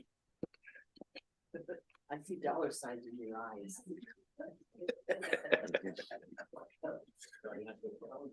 Senator Benson? Mr. Chairman. Yes, Senator. That was, isn't that similar to what was requested for Ocean City? I'm not privy to know that, Senator. Thank you. Senator, if I may, I can get back to you on that because we did provide some language to the commission, which they submitted to Senator McKay. So let me find out if that is the similar language. Very good. Thank you. Thank you, sir. Thank you. All right. Next one. I think. 788. Yes, sir. Yeah. So committee, again, for the record, Senator Mike McKay, this Senate Bill 788 battery storage and solar array safety training grant program and fund. We all know that as Maryland is trying to lead the charge to become electrified, whether it be lithium batteries that are in cars, whether they be in solar arrays, wherever they may be, there is warehousing of these batteries. Our fire and EMS crews lack the training in how to actually extinguish said lithium battery fires. And what this would do is create a safety training grant program within the Maryland Energy Administration, provide grants to the Maryland Fire Rescue Institute to train local fire departments on certain aspects associated with the lithium ion battery storage systems, as well as installed in solar arrays. This would require the Maryland Fire Rescue Institute to consult on certain entities in determining how to meet the purpose of the program within the grants awarded under the program. I believe this is beneficial to the general safety of our public and advances safety practices related to battery storages in Maryland and urge a favorable report. And second, I would draw your attention to your committee testimony as chairman of the Fire and EMS Coalition. The coalition did vote in favor. Those voting organizations that were in favor was the Maryland Chiefs Association, the Maryland Firemen's Association, State Fire Marshal, Maryland Fire Rescue Institute, Institute for Emergency Medical Services System, Metro Fire Chief Association, and professional firefighters, all who make up the voting members of the Fire EMS Coalition. Glad to answer any questions you may have. Look forward to passing Senate Bill 788. Thank you, Senator. Questions for the Senator? There's a number of people signed up. Robert Phillips, Bruce Bariano, Dominic.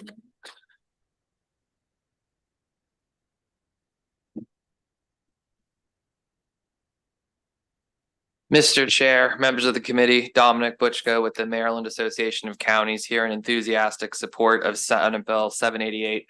MACO has a number of bills this year that have to do with firefighting and EMS. Particularly, we have a really good recruitment and retention bill that we've been working on for 2 years now. In addition to a bill that will be heard tomorrow, Senate Bill 532, which deals with lithium-ion batteries and the fire hazard that they cause. MACO does have one clarifying amendment for Senate Bill 788. The issue here is lithium-ion batteries in particular and not solar. Wherever these batteries are, they pose a potential risk. And so we would just like this bill to be amended to reflect that reality. The issue, again, is the batteries and not the solar themselves. So again, Dom with MACO here in support with amendments on Senate Bill 788. Thank you. Good afternoon, Mr. Chairman, members of the committee. For the record, Bruce Bariano here on behalf of Caroline County. Very strong support of this legislation.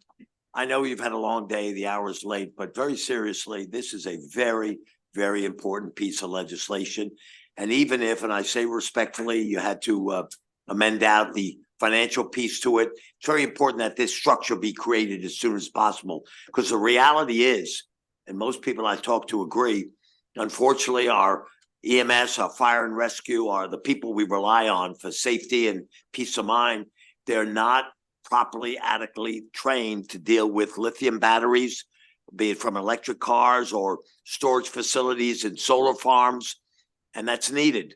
I'm not critical of anything. It's just that I'm a big fan of fire and rescue, but it's a new era. It's a new substance, and the same firefighter techniques and use of water, not use of water, explosions. You need this safety, and we need to get it set up as soon as possible, please, so that the people that are expert and knowledgeable in this area can start developing programs and safety ways, and then we can really have a better handle on the funding of that for our very important firefighters and EMS rescue. Would urge a favorable report, please. Thank you very much. Questions for this panel? Thank you very much. Mr. Phillips is not here. Robert Phillips. Okay. We will move on to Senate Bill 763.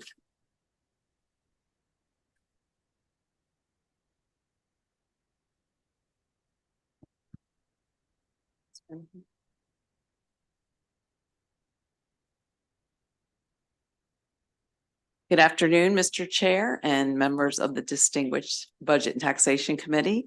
For the record, Senator Mary Beth Carrozza, representing District 38, Somerset, Worcester, and Wycomico counties. And I thank you for this opportunity to present Senate Bill 763, which is a local enabling legislation, would authorize the Somerset County Commissioners to sell in whole or in part Somerset County Industrial Park located at Revels Neck Road under terms agreed to by the Somerset County Commissioners. 19 years ago, Somerset County officials signed a memorandum of understanding with Walmart, which promised to open a general merchandise distribution center that would employ as many as 450 people. In anticipation of this distribution center, the property was rezoned from agricultural residential to light industrial, and the county and state invested in upgrades, including a traffic light at the intersection of US 13 and Revels Neck Road. Unfortunately, this distribution center never materialized. In 2023, Somerset County used $3.3 million from the Rural Maryland Economic Development Fund to purchase 167 acres from the estate of the late Mitchell Bonville Jr., who had purchased the property from Walmart in 2019 before his passing. The Somerset County Commissioners fully intend to create an industrial park for single and multiple site development at this property. And this local legislation would enable the Somerset County Commissioners to achieve this goal. Under current law, Somerset County would only be able to sell this surplus property by sealed bid or by public auction. Somerset County simply wants the authority to be able to negotiate the sale of this property. The Somerset County Commissioners fully intend to create an industrial park for single and multiple site development at this property. And this legislation would simply enable the Somerset County Commissioners to achieve that goal. I'm asking for your kind attention and consideration for a favorable report for Senate Bill 763. And today I have Danny Thompson, the Somerset County Economic Development Director, to represent the county of Somerset County. Thank you, Senator Croza. Thank you, Senator Gazzoni, I apologize, and also to the other colleagues on the committee. So I'm Danny Thompson, Somerset County Economic Development.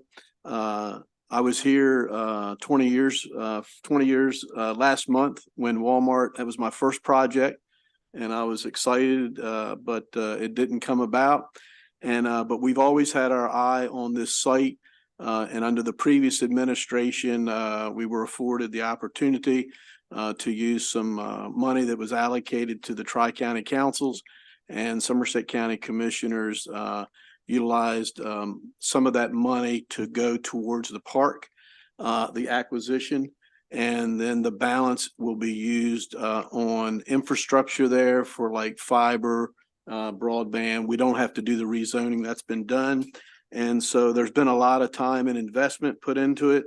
And this is just to clarify for the Somerset County Commissioners to be able to act in good faith in developing this park. And so we ask for your favorable consideration on this bill in committee. And if you have any questions, I'm all here. Thank you. Questions? Thank you very much. Move on to Senate Bill 829. Oh, did I miss somebody? Oh, this is 829. This is for the next bill. Okay, 829. Okay. For the record, Senator Mary Beth Carrozza, District 38, all of Somerset County, Worcester, and Wycomico County. Thank you again to the members of the committee for allowing me to present Senate Bill 829. And this is also a local priority legislation that would allow the Somerset County Commissioners to allocate the appropriate funding for Somerset County's volunteer fire companies from fiscal year 2025 through fiscal year 2030. And the public local laws of Somerset County require the Somerset County Commissioners to appropriate the funds to organize volunteer fire companies in the county. And this legislation would allow the county commissioners to continue to fund these important community organizations at an appropriate rate. I'd like to point out to my colleagues, some of you who enjoy spending time in Somerset County, there are 8 organized volunteer fire companies in Somerset County, including 2 of them on Smith Island, Ewell and Tylerton. We also have volunteer fire stations in Marion, Princess Anne, Fairmount, Crisfield, Deal Island, and Mount Vernon. The only non-volunteer fire and EMS station in Somerset County is the Lower Somerset County Ambulance and Rescue Squad. So as you can understand, our volunteer fire companies are carrying a great deal of the burden of protecting the constituents of Somerset County, as well as for all of our visitors coming to the many attractions and events in Somerset County, like the annual Tall's Crab and Clam Bake in Crisfield, the ultimate political networking event in Maryland. Appropriations made by the county commissioners to volunteer fire companies were last changed by Chapter 328 of 2019, which unanimously passed the Senate and the House and was signed into law by the governor on April 24th, 2018. This legislation today simply allows Somerset County to support its volunteer fire companies and provided needed fire emergency services for both our residents and visitors alike. I thank you again for your kind attention and consideration. I respectfully request a favorable report on Senate Bill 829, an important local public safety bill for Somerset County. And today I have with me the Somerset County Deputy Administrator, Ernie Leatherberry, and he's here to testify in support of for Somerset County. Good afternoon to Chair and member of this committee. As stated, I'm Ernie Leatherberry, Deputy Administrator for Somerset County. And I'm here on behalf of the Board of Somerset County Commissioners who wish to express their support for Senate Bill 829. As stated, there are 8 organized volunteer fire companies in Somerset County, and the Board of Commissioners has provided them with funding for over 45 years. Approval of this bill will allow the county to continue to support our volunteer fire companies and assist them in keeping with capital expenditures such as purchasing, operating, and repairing fire apparatus. Thank you for your time and your favorable consideration. Thank you. Questions? Senator Jackson. Thank you, Mr. Chairman. Thank you, Senator Carrozza, for bringing this piece of legislation forward, and always great to see you. Senator. I didn't know you were the Deputy Administrator over there. Is there a commission, does Somerset County have a commission within the county through the county commissioner? So some counties that have volunteer fire and rescue services, they have a commission that helps to separate funding that comes in the county so that the county itself, county commissioners or the county government allocate certain fundings to go to volunteer fire and rescue. Do you all have a commission? No commission now. Okay, we can talk about that later. All right, thank you all. Great seeing you. Senator Bailey. Thank you, Mr. Chair. Thank you, Senator, for bringing this legislation. I just wanted to recognize the gentleman sitting there with you. I worked with him when he was a trooper. I got the opportunity to work for him when he was a colonel of the Natural Resource Police, and had no idea that's what you were doing. Look forward to working with you in your new position. Fairly new. Good to see you, We're Senator. fortunate to have him in Somerset County. Very good. Thank you. All right. Yes, Senator Benson. Senator, maybe I can ask the two of you this question. I just looked at some information here. It shows that with the property in the last bill that's going to be sold, there's an elementary school, the Whittington Elementary School. Is that vacant? In the previous bill, is it vacant? I'm just curious. She's looking at the property. You know, when you Are talk you about looking at the map? schools, Are you might looking at get the a little- map that's in the testimony? Yeah, yeah, I see it here. It's here where it says that Whittington Elementary School is one of the schools that's listed as a part of the sale of the property that you all are trying to build a store there. But the Whittington School is one of the schools that it's going to be sold. It's a part of the property. So the Senate Bill 763, the property is adjacent right next to Eastern Correctional Institute, which is right down Rebels Neck Road at the stoplight there. It's about 1.5 miles. Senator from Baltimore, I think the Whittington primary building was torn down 5 or 6 years ago. And so that property is not a part of this bill. Thank you. Thank you.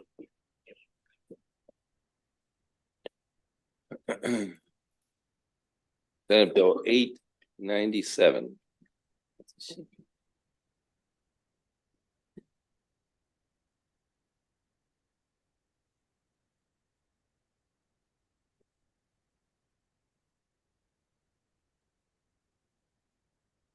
For the record, Senator Mary Beth Carrozza here to present Senate Bill 897. And I truly appreciate and humbled to present this bill to you today.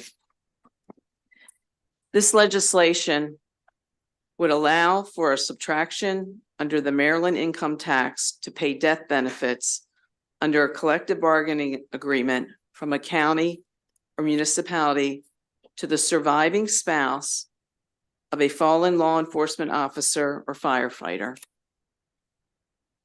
And this bill specifically is intended to relieve the tax liability on the death benefits of the families of the first responders who died in the line of duty families who are already suffering from the loss of a parent, child, or spouse, families like Tashika Hilliard's, whose husband, Corporal Glenn Hilliard, with the Wycomico County Sheriff's Office, was brutally murdered by a violent offender.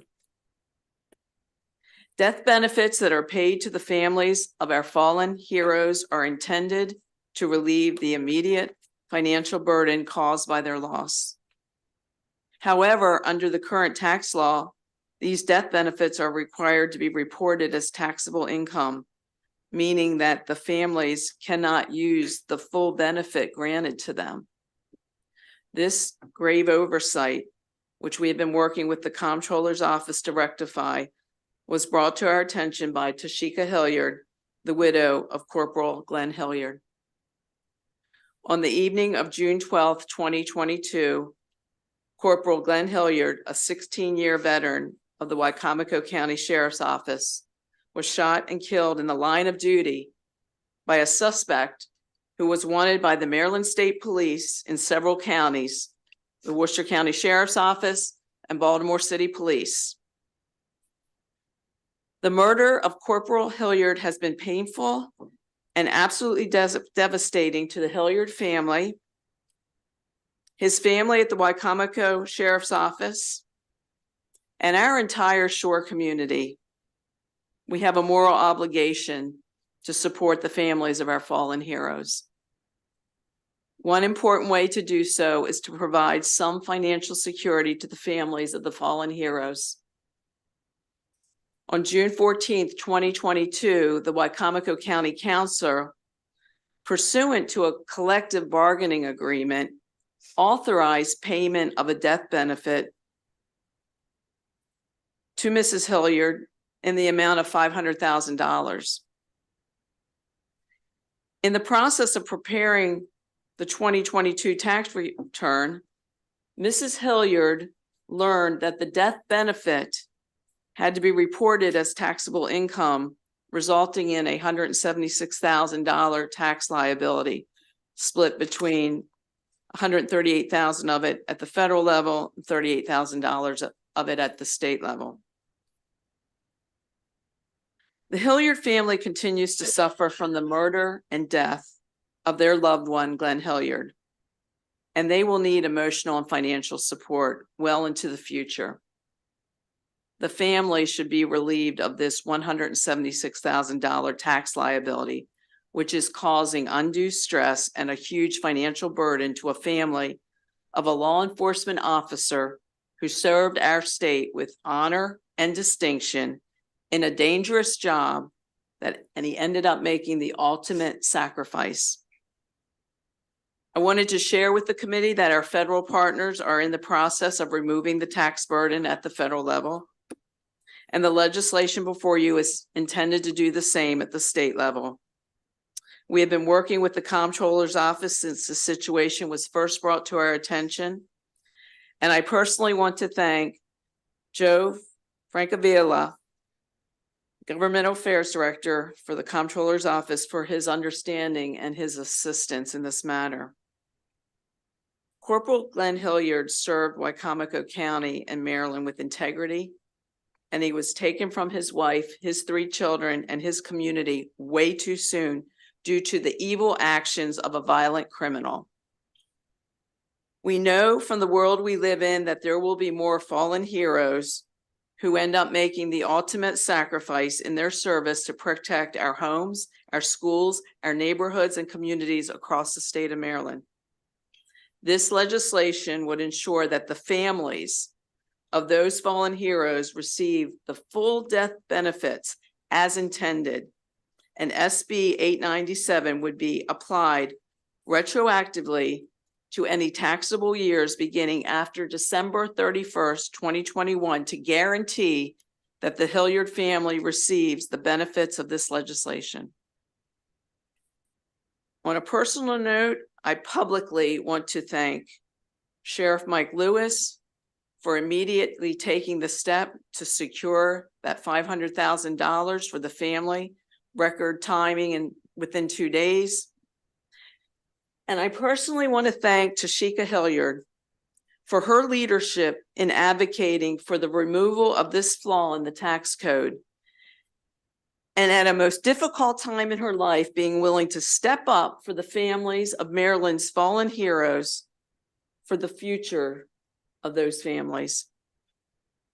You continue to inspire all of us to give our best in public service. Mr. Chair and members, I truly thank you for your kind attention and consideration, and I am respectfully requesting a swift and favorable report on SB 897. At this time, I'd like you to hear from Sheriff Mike Lewis and then from Tashika Hilliard. Thanks, Senator. Mr. Chair, distinguished members of this committee, my name is Mike Lewis. I'm a sheriff of Wycomico County, Maryland. I will begin my 41st year in law enforcement in June of this year. On June the 12th of 2022, I would learn that one of my sheriff's deputies had been gunned down in the eastern part of Wycomico County. I headed straight to the hospital to be with my deputy while commanders responded to the scene to try to contain the area. The shooter, we knew who the shooter was immediately. He was described, as the senator said moments ago, a fugitive that was wanted in 4 different jurisdictions across the state and had vowed not to be taken alive. Deputy Hilliard was simply one of my best deputies. He was the cream of the crop. He was an exceptional police officer who consistently put himself in harm's way. When he responded to this location on a Sunday night, he called his wife Tashika to tell her what he was doing. He said, "I will call you when I clear." As I stood at the hospital awaiting the arrival of Miss Tashika Hilliard being brought in by one of my commanders, when I met with her in the emergency room and we stood next to Glenn's body, she looked at me and she said, "Sheriff, I don't have the money to bury my husband." I said, "Don't you worry about that. We're going to take care of that." As Senator Croza said, on Monday morning, I met with my county executive, my council president. We had an emergency meeting. And within 48 hours, I was handing her a check for $500,000 in front of her mom and dad sitting in my conference room as they both raised their hands and praised God, knowing that their daughter would be taken care of. Then we learned that she had been hit, and I know Senator Croza said a while ago, $176,000 tax bill, but it was actually close to $183,000. And she said, "Sheriff, I'm not going to be able to pay this." And I said, "We're going to try to make this right through our own elected delegation in Annapolis." And that's why we're here. This is wrong. This was a slap in the face to Miss Tashika Hilliard. I know you had nothing to do with it, but we got to make this right for not only Miss Tashika Hilliard, but other first responders across the state, to include our fire service, our emergency medical technicians, and our police officers. We got to make this right. And I urge a favorable ruling on Senate Bill 897. Thank you all so much. Sure. Good afternoon. Thank you for allowing me to testify today. I just wanted to say that, like the sheriff said, my husband was an outstanding police officer, and it was his life. It was what he really loved to do. He died doing what he loved. When the sheriff told me and presented to me the check from the county, I remembered a conversation that I had with my husband, or that he had with me, when he found out about the collective bargaining agreement. And if something happened to him, what the family would receive, we would be taken care of. I remember telling him at the time that money's not important. If you're not here, I don't want anything without you. But he knew the risks. He knew every day what he was facing. And I know that that day, that when he was out there doing what he loved, protecting the community, chasing a violent criminal, knowing that his family would be taken care of. Because as I look back, I believe that in his mind, knowing that we would be taken care of, he didn't have to worry about what he was doing on the job. He could just go and do his job. I'm here today on behalf of all of the law enforcement and firefighters. Glenn's voice can't be heard today. I want to be the voice. I took comfort in knowing that we had those conversations because I know it might sound silly, but I could reflect on those moments and know that he knew what was going to happen. When I received the notification that this money would be taxed, it crushed me because I immediately lost what I felt like was the conversations that we had, because now I don't know what he's thinking. I couldn't think for him. I couldn't think, what would he think if this were happening? What would he do? As far as he knew, $500,000 was going to go to take care of me and his children. I spoke to some officers who worked with him, some other deputies. They had no idea. I want for this to move forward on everyone's behalf, because I don't want anyone to have to go through the last year that I've gone through, not knowing what's going to happen and knowing that I have this money to pay and I have children to look after and their future. I think that's all. I'm sorry. Don't be sorry. Thank you for sharing your testimony, your story, the horrible story. We appreciate you and your family and are so sorry for your loss. And we'll get working on this right away. Thank you. Thank you, Senator, for that, sir. Thank you so much. Senator Jackson. Thank you, Mr. Chairman. Thank you, Senator. Thank you, Sheriff. Yes, sir. My colleague. Thank you, Ms. Hilliard. I will tell you, first of all, you're in the right committee room. For some reason, we don't know, we probably would have thought you would have been in our hearing tomorrow for our pension subcommittee, where we oftentimes have to, what we pride ourselves on is finding something that is not right and making it right. And so you have a committed group of folks here in this full committee and certainly in our pension subcommittee. Sheriff, you and I had a conversation, on that unfortunate incident. We have a kinship in our body, and I speak for Senator Bailey as well, a kinship amongst law enforcement and public safety folks that we share a common space. And in that space, we take care of our own. So thank you for that, Senator. you have a team of folks that will write this. So thank you. This committee has been truly blessed to have Tashika in this room here today, but I want you all to know that her family's just as beautiful as she is. She has 3 precious children. She and Glenn have 3 precious children. Deaja is 22 years old, Jersey is 15 years old, and Trenton is 13 years old at the time of Glenn's death. Glenn was from New Jersey, thus his children being named Trenton and Jersey. But a precious family, the whole family. Her mom and dad are both pastors of the Lighthouse Church of God in Worcester County on Sennapuxet Road, but just a wonderful family who are so deserving of this financial relief, number one, from this committee. But number 2, to see her sitting here and being so concerned about the future of our first responders. But that's Tashika, and that's who she truly is from her heart. absolutely, we appreciate that, and we will move expeditiously on that. I'm not speaking for the chair, however, but again, we make right what needs to be made right. So thank you. Sorry for your suffering. Thank you. But Thank you for your kind words, Senator. Thank you, Senator Bailey, as well, sir, for your service. Yes, sir. Senator Stallings. Thank you, Mr. Chair. Senator, thank you so much for this bill. Sheriff, we want to thank you for your time, but more than anything, Tricia, we thank you for your courage and for your faith. Thank you. And what you've gone through with you and your family.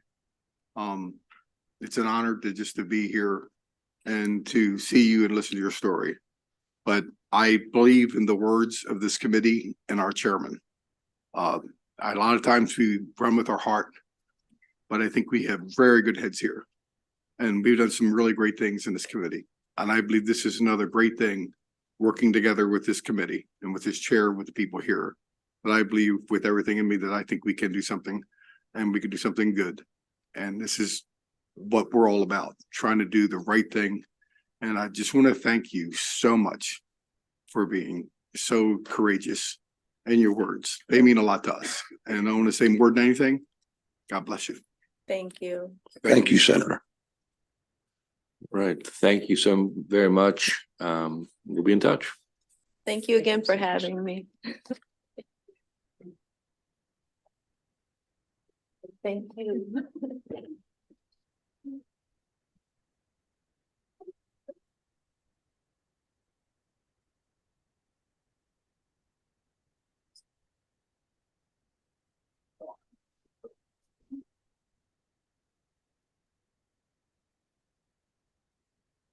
Senate Bill 921.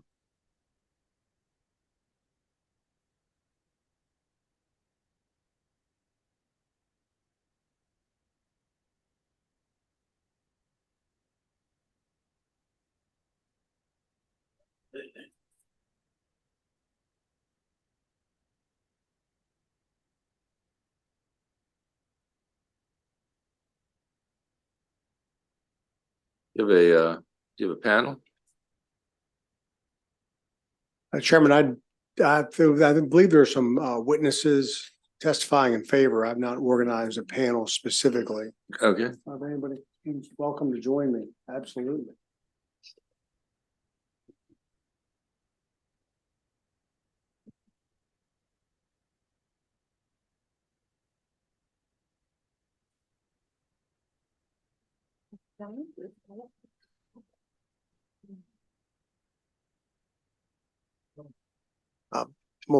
Thank you for the honor to be here. Before I begin my testimony, I'd just like to add my support for that hearing we just experienced. It is that is an emotional tidal wave back home, and it's an enormous thing. Anyway, with that being said, it's an honor to be here. Johnny Mouts representing District 37, Wacomico, Dorchester, Caroline, Talbot counties. It's again an honor to be before this esteemed committee, Mr. Chairman, and to present H Bill 921, 921. I'm going to get my numbers confused. We have an amendment and it should have been submitted to the committee. Have you received our amendment? Yeah, for that amendment. We're not sure, but Okay. We'll make sure we have it. It's not a complicated amendment. It's a very straightforward proposal. What Senate Bill 921 would do, it would extend a current requirement for the payment of retention proceeds that currently exists in the private sector to public sector contracts. And it would require that payment be made 90 days after substantial completion of a contracted project. The purpose of doing this is to encourage more small contractors to engage in the bidding process. Currently, these retention proceeds are an enormous amount of money, an enormous amount of capital. Not knowing that these retention proceeds will be released prevents many small contractors from engaging in the procurement process. I've noticed some of the opposition testimony identifying substantial completion, particularly from the Department of Transportation, and there was also a note from the Department of General Services. Well, the response to that is very straightforward, is when these procurements are made, substantial completion can be defined in the procurement very easily. And if there's any just doubt about that, we can just look to the private sector because the private sector already does this.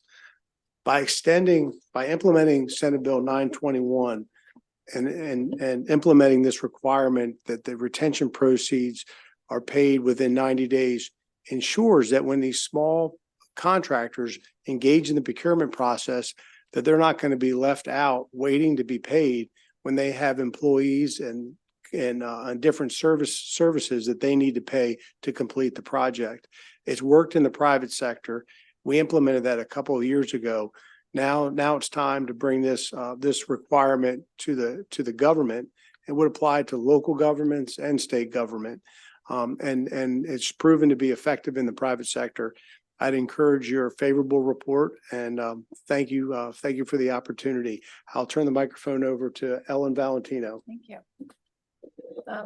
My name's Ellen Valentino. I'm here today representing the Mechanical Contractors of Maryland and the National Electrical Contractors Association in support of this legislation. There's a key word in the bill. It says undisputed retention proceeds should be released within 90 days. And, you know, it really is become an issue in particular with respect to some of the localities. If they're undisputed proceeds, they should be distributed back to the business owner. Without that distribution, it can become paralyzing because the business owner's payroll is still due. Their next bid is still out there. Their bank is still expecting them to make payment on their bills. So we do think it's a fairness. It is applied in the private sector. And with respect to, I reviewed the state's testimony from last year. You know, they do have a stick to hold. You know, they indicate, well, what do we hold back if we don't have a punch, you know, if we have a punch list that needs to be complete, just like in your own home. Well, you know, these are undisputed and these are contractors that seek contracts with the state. They just don't have to hire them again. They can put a list together of people that didn't meet their contractual requirements. So we do think it's that simple. It's not a complex bill and we hope you move forward with it. Thank you. Good afternoon, Mr. Chairman and members of the committee. For the record, Bruce Bariano. I'm here on behalf of ACE, which is Association of Contractors in the specialized construction business. In very, very strong support of this legislation. This legislation has been around for several years, maybe not before this committee because it did not have procurement jurisdiction until recently. But I think this is the third or the fourth year of this legislation. And it's critically important in a very, very basic way. We all know that in businesses, time and money and getting paid and paying your employees is very critical. And if you take a moment and just look at the language of the current law and the bill, the state agencies should not be concerned at all. Because like on the first page of the bill, lines 20 to 23, we're talking about contractors, this is current law, that have furnished 100% payment security and 100% performance security. So they've already done that to the state, that they're substantial, reliable contractors. That's still required. And all we're saying in this bill, and it's so fair and logical, is if the contract itself defines what is substantial completion, then release the money, stop the game playing between the general and the subs. We represent the subs. And if they don't have the money, if there's not a flow, it affects them. It's a very critical piece in the real day-to-day world of construction. To the extent you want minorities and women-owned contractors, this is critical. Thank you. Appreciate your consideration. Thank you. Any questions? We do not have the amendments. Just so you know, and I don't have anybody in opposition either. Correct? Thank you. Thank you, Mr. Chairman. Mr. Chairman, I'll get I have the amendments submitted today, so the committee council has them. Okay, great. Thank you.